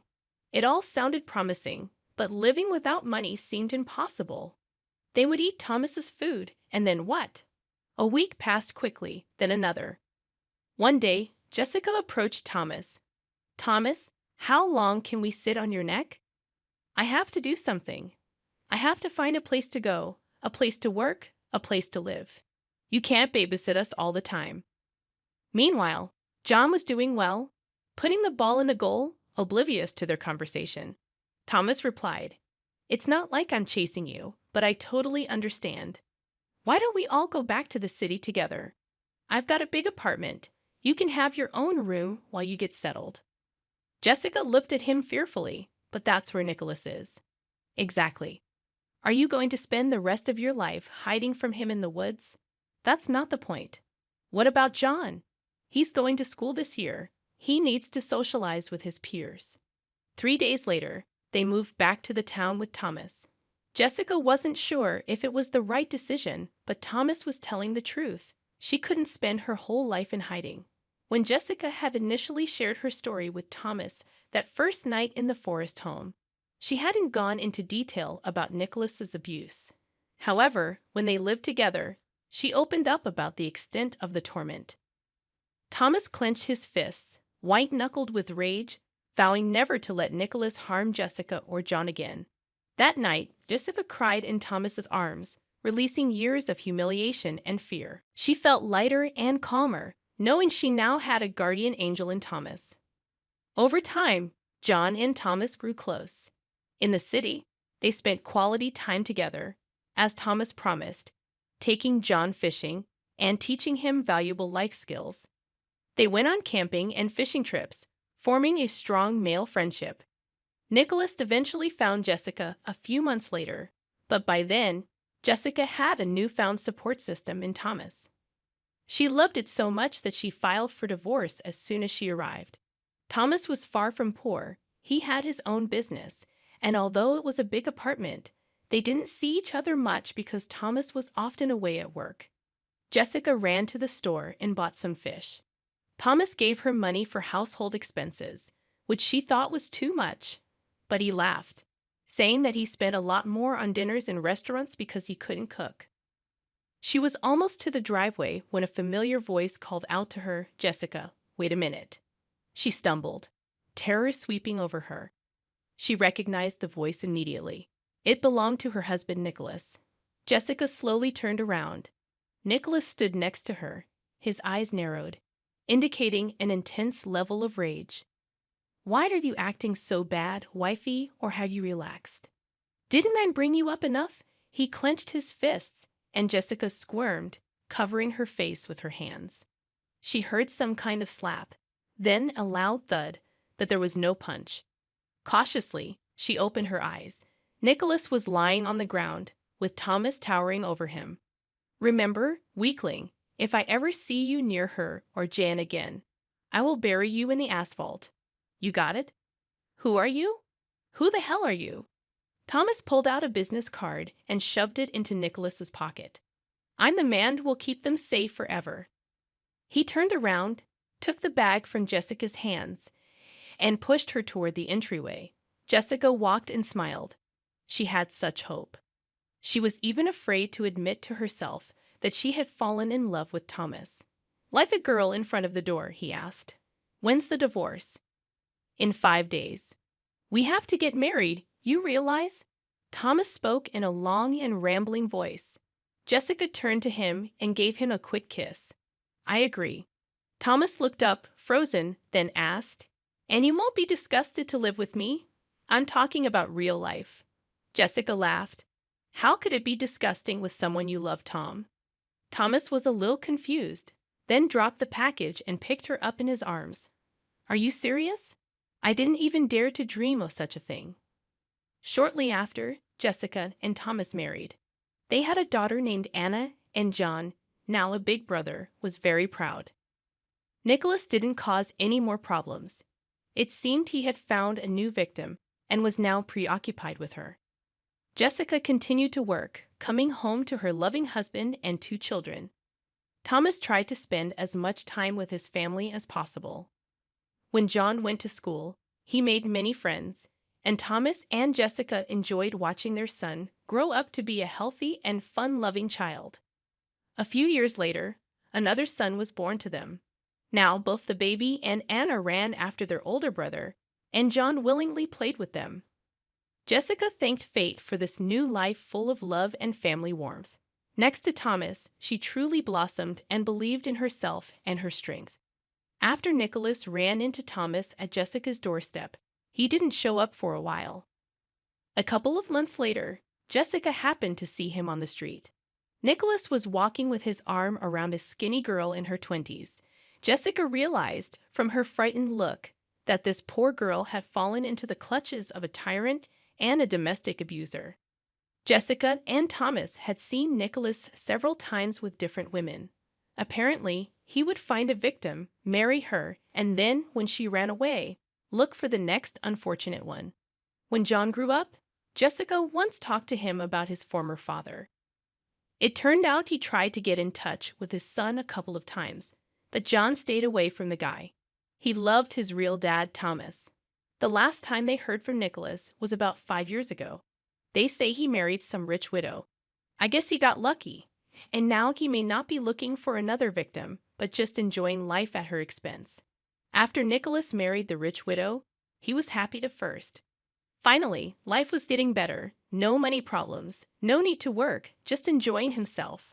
However, over time, it turned out that his new spouse was an overbearing, dominant woman who constantly humiliated and insulted Nicholas, forcing him to fulfill humiliating whims. He tolerated all her antics because she made a will in his favor. Therefore, Nicholas hoped to endure and, after her death, get a rich inheritance. For the sake of this, he was ready to bear any humiliation from his own wife. However, in the end, such a life broke Nicholas. He drank himself to sleep, almost lost his mind from constant abuse, and then the widow changed her mind, amending the will and depriving her husband of the right of inheritance. In the end, Nicholas was left with nothing. The cruel, dominant spouse threw him out on the street, taking all his money and property. The boomerang of his misdeeds came back and ruined Nicholas's own life. As John grew older, it was hard for him to realize and believe what his own father, Nicholas, had once done. He heard stories from his mom about the beatings and humiliations she suffered from this cruel and heartless man. John couldn't understand how it was possible to beat and torture his own wife, the mother of his child. When John was about 12 years old, Jessica carefully told him about the incident when Nicholas had hit him, a little boy, and how he had thrown him to the corner of the room when John had stood up for his mom. Goosebumps ran down John's spine at the realization of that horror and pain. He couldn't believe for a long time that it was his own father doing that. A man who was supposed to love, protect, and defend his family, but instead caused them unbearable suffering. John was truly grateful to fate that he had another man by his side now. His dad, Thomas, sensitive, responsive, and so dear. It was him that John considered a real father and role model. When they were already a happy and friendly family, Jessica suggested that they go together to that abandoned cabin in the woods where they had once found shelter. The whole family happily agreed. They arrived in the woods, found a clearing with a house that looked abandoned as well. Stepping inside, Jessica and Thomas felt nostalgic, remembering their first meeting. For the boys, it was an exciting adventure to spend the night as a family in an old house in the middle of the woods. They listened with delight to their parents' stories about those events, how Mom and Dad met and fell in love. In those days, there was an atmosphere of unity, warmth, and love in the forest. In the evenings, everyone sat around the fire, baked sausages, told stories, and played games. One day, a thunderstorm suddenly began. Heavy clouds covered the sky, a strong wind blew, and then there was a real hurricane. It seemed that the old house was about to collapse from the gusts of wind. Thunder rumbled, lightning flashed. The children huddled fearfully around their parents, but Thomas was not confused. He calmed everyone down and took them to the safest room in the house. Then he boarded up the windows and doors to keep the drafts out. When the storm subsided a little, Thomas lit the fireplace, and the house became cozy. Thomas got chocolate, marshmallows, and flashlights out of his backpack. They had an impromptu picnic right on the living room floor. The kids were so grateful to Thomas. Thanks to his resourcefulness and courage, everyone stayed safe and sound. Now the story of how the head of the family saved everyone has become a family legend. The story of the hurricane. Once again, it clearly demonstrated to Jessica the fundamental difference between Thomas and her ex-husband Nicholas. In a critical situation, Nicholas only swore and blamed everyone around him. He never sacrificed his comfort for the well-being of his family. Thomas, on the other hand, did not hesitate to risk himself to shelter and save his loved ones. He acted decisively and rationally. His coolness and resourcefulness were admirable. After everything that had happened, Jessica was firmly convinced that with Thomas, she and the children would be safe. With him, they could survive any hardships and storms because he is a real man, a pillar of safety and security for the family. When compared to spineless Nicholas, it's just night and day. With Thomas, Jessica found real peace of mind, love, and care. She thanked fate for this meeting every day. This trip brought the whole family together even more. When they returned home, rested and happy, they remembered this unforgettable adventure for a long time and thanked the abandoned house that had once been the beginning of their new family. And then Bob dropped the bombshell. Clear out your room next month. When my mother gets discharged from the hospital, I'm bringing her straight to this house.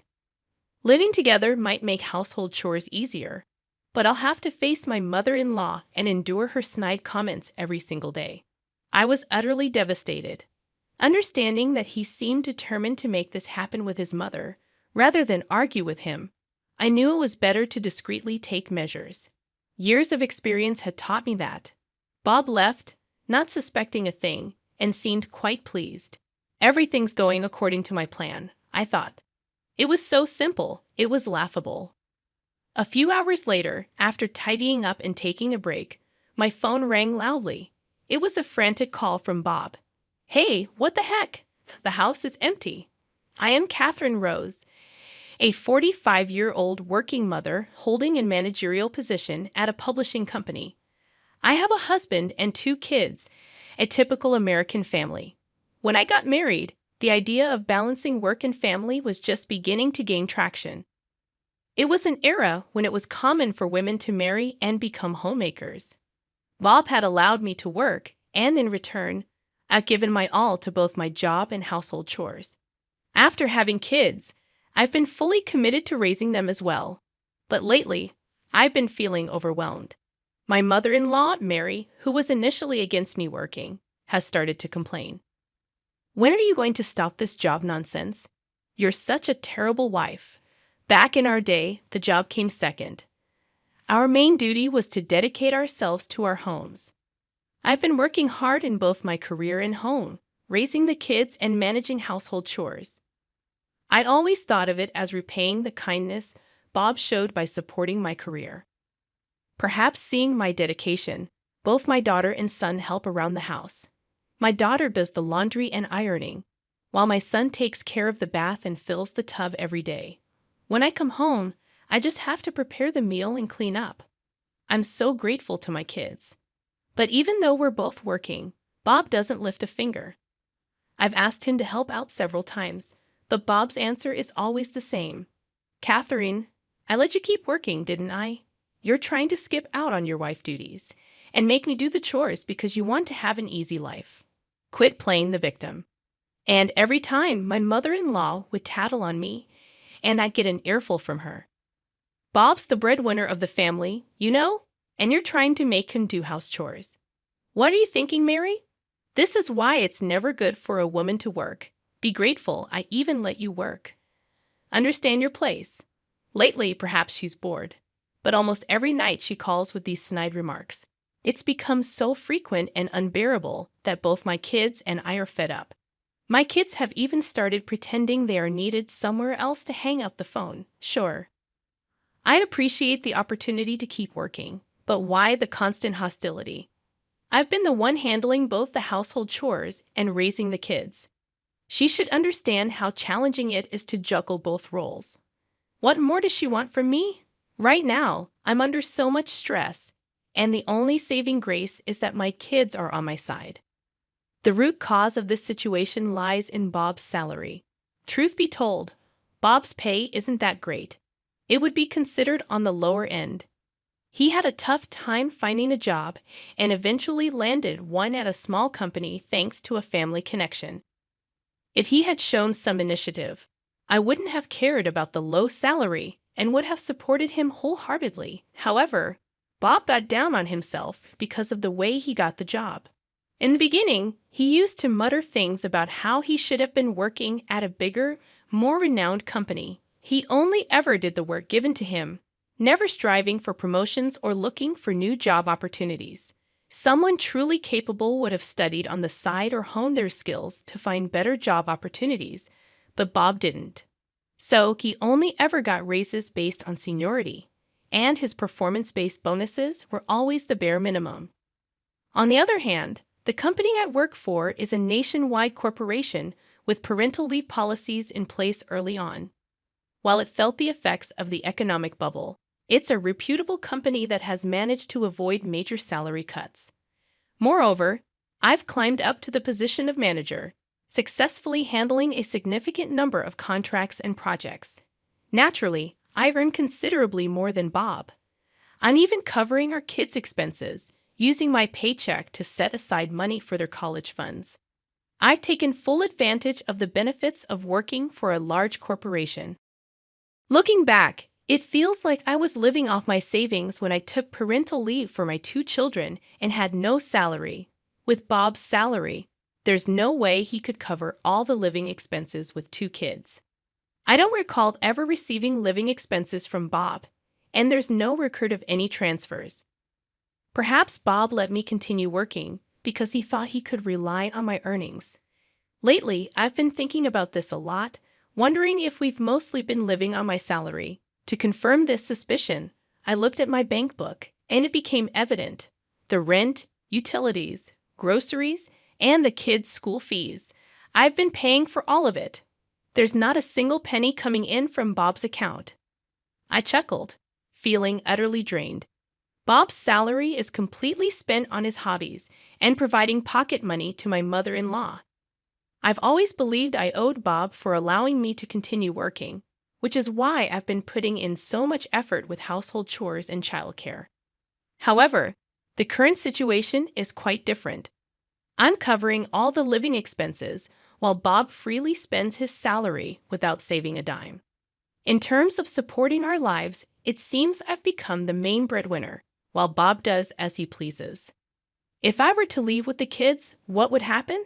Or if I handed him this bank book and told him to leave, would Bob quietly go along with his claim of being the main breadwinner? It's a perplexing situation, and I can't comprehend his perspective. His catchphrase is, "I'm the one supporting y'all. If you've got a problem, just leave." Is he under the impression that he covers the living expenses while spending his salary freely? It's a total mystery. If I, the one paying for everything, were to leave with the kids, what would transpire? Would Bob just quietly go along, sticking to his claim of being the main breadwinner? He'd probably tattle to my mother-in-law. I wonder if she knows about the difference in our salaries. If she did, she likely wouldn't make those snide remarks. Perhaps she thinks Bob is a wonderful son, supporting his family and even allowing his wife to work. If she knew about the salary difference, what would she think? Would she ditch Bob and cozy up to me? No, that's the last thing I'd want. As I contemplate these thoughts, my mother-in-law has an accident at her home and hurts her foot. It appears she'll need hospitalization and physical therapy for a while. With my father-in-law having passed away before Bob and I got married, my mother-in-law has been living alone. Either Bob or I have to take care of her. In a call from the hospitalized mother-in-law, she starts with her demands and continues despite my attempt to explain my work situation. I decide to let Bob handle her, given the stress of being criticized by her for working. When I ask Bob to care for my mother-in-law, he complains immediately. "Hey, Catherine, why aren't you looking after Mom? I'm working too, you know." Despite being his mother, he shifts all caregiving responsibilities to his wife. Holding back my frustration, I reply, "I have work too, Bob, plus all the chores at home. If you'd help around the house, maybe I could visit her more. More importantly, I think your mom would be happier if it was you who came to care for her." While venting stress on a daughter-in-law is common, it's better to approach such situations with positivity. So I keep finding reasons to avoid caring for my mother-in-law. I diligently washed and folded my mother-in-law's laundry, carefully packing it into a bag. If she asked for specific items, I made sure to buy them, even checking the names of the products she requested. Even if Bob took credit for these things and I ended up shouldering the blame, I didn't mind. I just wanted to avoid hearing my mother-in-law's snide remarks. Thankfully, my judgment seemed right. My mother-in-law greeted Bob with a big smile every day. Apparently, for a mother like mine, nothing beats the joy of being cherished by her son. Having her beloved son around must feel much better than dealing with a daughter-in-law she'd want to make sarcastic comments about every day. It seemed like she eagerly awaited Bob's return from work, focusing on chatting with him. She handed Bob a shopping list note, and since the first time she was admitted to the hospital, she hadn't called me. Observing my mother-in-law's smiling interactions with Bob, it seemed he felt like he was being a good son. Even when he returned home at night, he handed me the laundry and shopping notes without any complaints. Although Bob would throw in some sarcastic remarks at me while handing over my mother-in-law's things, I was able to live peacefully. In the middle of the night, I muttered to myself that I just didn't want to hear any of my mother-in-law's complaints right now. I hoped for things to stay peaceful for a while. However, injuries took a toll on my mother-in-law's age, and despite my efforts through Bob for her rehab, she tended to skip it. Delighted with her son's visits, she would wait in her room for Bob's arrival, making various requests. While my mother-in-law rarely called on me directly, I was the one who actually fulfilled her requests, running errands, doing laundry, and even bringing her snacks. All she did was sit in her hospital room, chatting cheerfully with her son, while I handled the housework. It was a relief not to see my mother-in-law, but I was worn out from her numerous requests, and shopping alone became a significant chore. Understanding that living alone was inconvenient with her weakened legs, my mother-in-law made a shocking request to Bob. She expressed difficulty in shopping and preparing meals, asking him not to leave her alone. Of course, Bob sided with her, suggesting they live together. It seemed they were moving in that direction without consulting me. Finally, Bob dropped the bombshell. He would be living with his mother starting next month, instructing me to clear out my room. From the perspective of efficiency in household chores, it made sense for my mother-in-law to live with us. However, I was now faced with the prospect of seeing my mother-in-law every day and enduring her nagging. Despite my downcast feelings, Bob acted as if it was already decided that we would all live together. I understand, I replied with little energy. Bob seemed determined to force this co-living situation, regardless of the despair I felt. It might be better to secretly make plans rather than argue about it. I knew this from years of experience. While Bob and my mother-in-law happily planned for the move, I constantly thought about how I could escape. I have my own room where I gather and review work materials. It's like a study or an office, essential for me. Bob wants me to give it up. Without this room, my work would be impacted, and I might have to come home even later than I do now. I muttered to myself while staring at the bookshelf, wondering where to move all these books and documents. I can't leave them at home if we live with my mother-in-law. They're too important to risk getting thrown away or damaged. It may sound like something out of a TV drama, but I really fear she might throw them out, especially since she'll probably target what she knows is important to me. And if I dare complain, she'll feign ignorance and run to Bob for support. There will be no peace for me in this house once we start living together. I can see her bossing me around and making snide remarks about my work, wearing me out. What should I do? If my mother-in-law is coming to this house, I had a sudden realization. Why hadn't I thought of this simple solution before? It seems living with my mother-in-law and all her nagging wore me down more than I realized. It felt like the fog before my eyes was gradually clearing up. Well, of course, there's absolutely no need for me to hold back. Why didn't I realize something so simple? I mumbled to myself and immediately began making preparations. As the month changed, the day of my mother-in-law's discharge from the hospital arrived. Bob was all excited, having taken the day off from the start of the morning. Hey, you better take proper care of my mom from now on. Don't think I'm going to step in like I did when she was in the hospital, he said in a commanding tone. Without responding to Bob's order, I changed the subject. Oh, speaking of which, your mom's been in the hospital for quite a while, right? Hospital food is bland, and they don't give you much. I bet a gourmet like her wasn't satisfied. I think the discharge process and packing will take up the morning. So why don't you take her out for some good food? You took the day off after all. How about a nice drive, just the two of you? I think she'd really appreciate it. I handed Bob a generous amount of cash. I had set aside some money for living expenses, and even Bob's personal spending. But this was more than his monthly allowance. Surprised by the unexpected bonus, Bob's spirits lifted even higher. Well, aren't you thoughtful? All right, I'll use this money and go for a drive with my mom. I'll give you a call when we decide about dinner. Make sure the house is in tip-top shape for my mom. All right. Without a hint of suspicion, Bob happily left. Everything was going just as I had planned. It was almost too simple. I couldn't help but laugh. This should buy me some time. I eagerly anticipated Bob and my mother-in-law's return as I continued tidying up the house. It was crucial to finish cleaning before they came back. A few hours later, just as I was taking a break after completing my tasks, my cell phone rang loudly. The call came in a flustered tone from Bob. Hey, what's going on? The house is empty. That's right. After Bob went to pick up my mother-in-law, I moved all our stuff to the new house we just rented. Of course, I left some of Bob's personal belongings and a bed for my mother-in-law in the room. Oh, you're back already. You told me to clear out the room, so I emptied both the room and the living room for Mom to feel comfortable. From now on, please enjoy your time with her, I responded nonchalantly, which only infuriated Bob. You've got to be kidding me. The living room and kitchen are totally empty.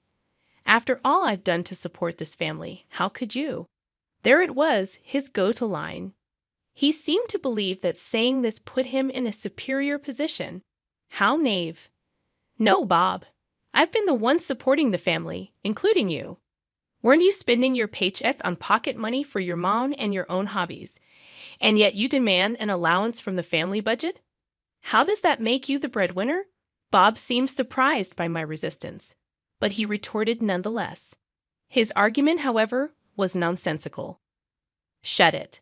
I'm the man here. I'm the head of this household. You, as my wife, should just do as I say. Now put everything back the way it was. No thanks. I bought all the furniture in the living room and all the kitchenware with my salary. The kids are with me, so don't worry. I also paid for the rent, utilities, and groceries of that house. So, in reality, I'm the breadwinner. Why did you decide to live with your mom without consulting me? I can't live with someone so selfish as you. Wish you can be the provider. Now live your life as you please. It seemed that Bob finally realized my intentions. Hold on. Are you saying the rent for this place I've paid up until the end of this month, but from next month, you'll need to handle it? I'd also canceled all the automatic payments for electricity, gas, and the internet. So good luck with that. Bob's words probably tipped off the situation. My mother-in-law also started making a racket in a loud voice. How could you do this, Catherine? Just because you have a job doesn't mean you can act all high and mighty. Fine, Bob and I will live here in luxury. Oh, does my mother-in-law not know about Bob's earnings? I hope you can have that luxurious life. That is, if your son can afford it anyway. Goodbye. Wait, Catherine. Where are you right now? I didn't bother listening to the rest of Bob's rant. I hung up and blocked both Bob and my mother-in-law's numbers. The aftermath unfolded as expected. With his meager salary from an uninspiring job at a small company, Bob had little left after paying the rent and utilities for the needlessly spacious apartment that once housed a family of 4. Constant bickering between Bob and my mother-in-law became a regular occurrence. In their new, oversized living space, complaints about meals were met with retorts like, "Can't you provide something better for your mother? And shut up. If you want something else, make it yourself. You're just making excuses, saying walking is too hard after slacking off on your rehab. You don't do anything at home, Mom. You're just wasting time." Neglecting her rehabilitation, my mother-in-law's legs weakened, and she refused to engage in any home workouts. Frustration crept in as her unreasonable demands on Bob increased. There were even concerns about early signs of Alzheimer's. Adding my mother-in-law's pension, their financial situation felt like poverty. Moving to a smaller, more suitable place seemed logical, but it appeared Bob hadn't considered it. Since that incident, I had blocked all communication from both Bob and my mother-in-law. They didn't know our new address, and any attempts to contact me were futile. Their living situation was on the verge of collapse.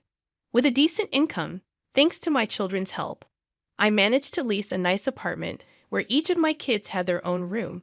A spacious room served as both a bedroom and workspace. Although the rent might be a bit high, without Bob in the picture, I was saving more than enough. My children, tired of being belittled by their father, were now living freely. Their helpfulness around the house was evident, and chores felt good without the constant criticism. Praising and thanking them for their assistance became a normal occurrence, and I was glad my children hadn't become bitter. Heading back to the apartment where my kids awaited, I initiated divorce proceedings through a lawyer. I lived on my salary while Bob spent all his earnings on himself and my mother-in-law. A valid reason for divorce in my book. Bob tried to argue against it, but my lawyer shut him down every time. His claim of being the breadwinner without contributing was labeled as verbal and financial abuse. In exchange for not seeking alimony and child support, I got custody of the kids. We agreed on no property division since the savings for the kids' college were from my earnings. Grateful that the car and house were in my name and rented, I could now focus on my job without complaints. With the money saved for college and my future earnings, I planned to support my kids in whatever they wanted to pursue. Today, I was determined to work hard.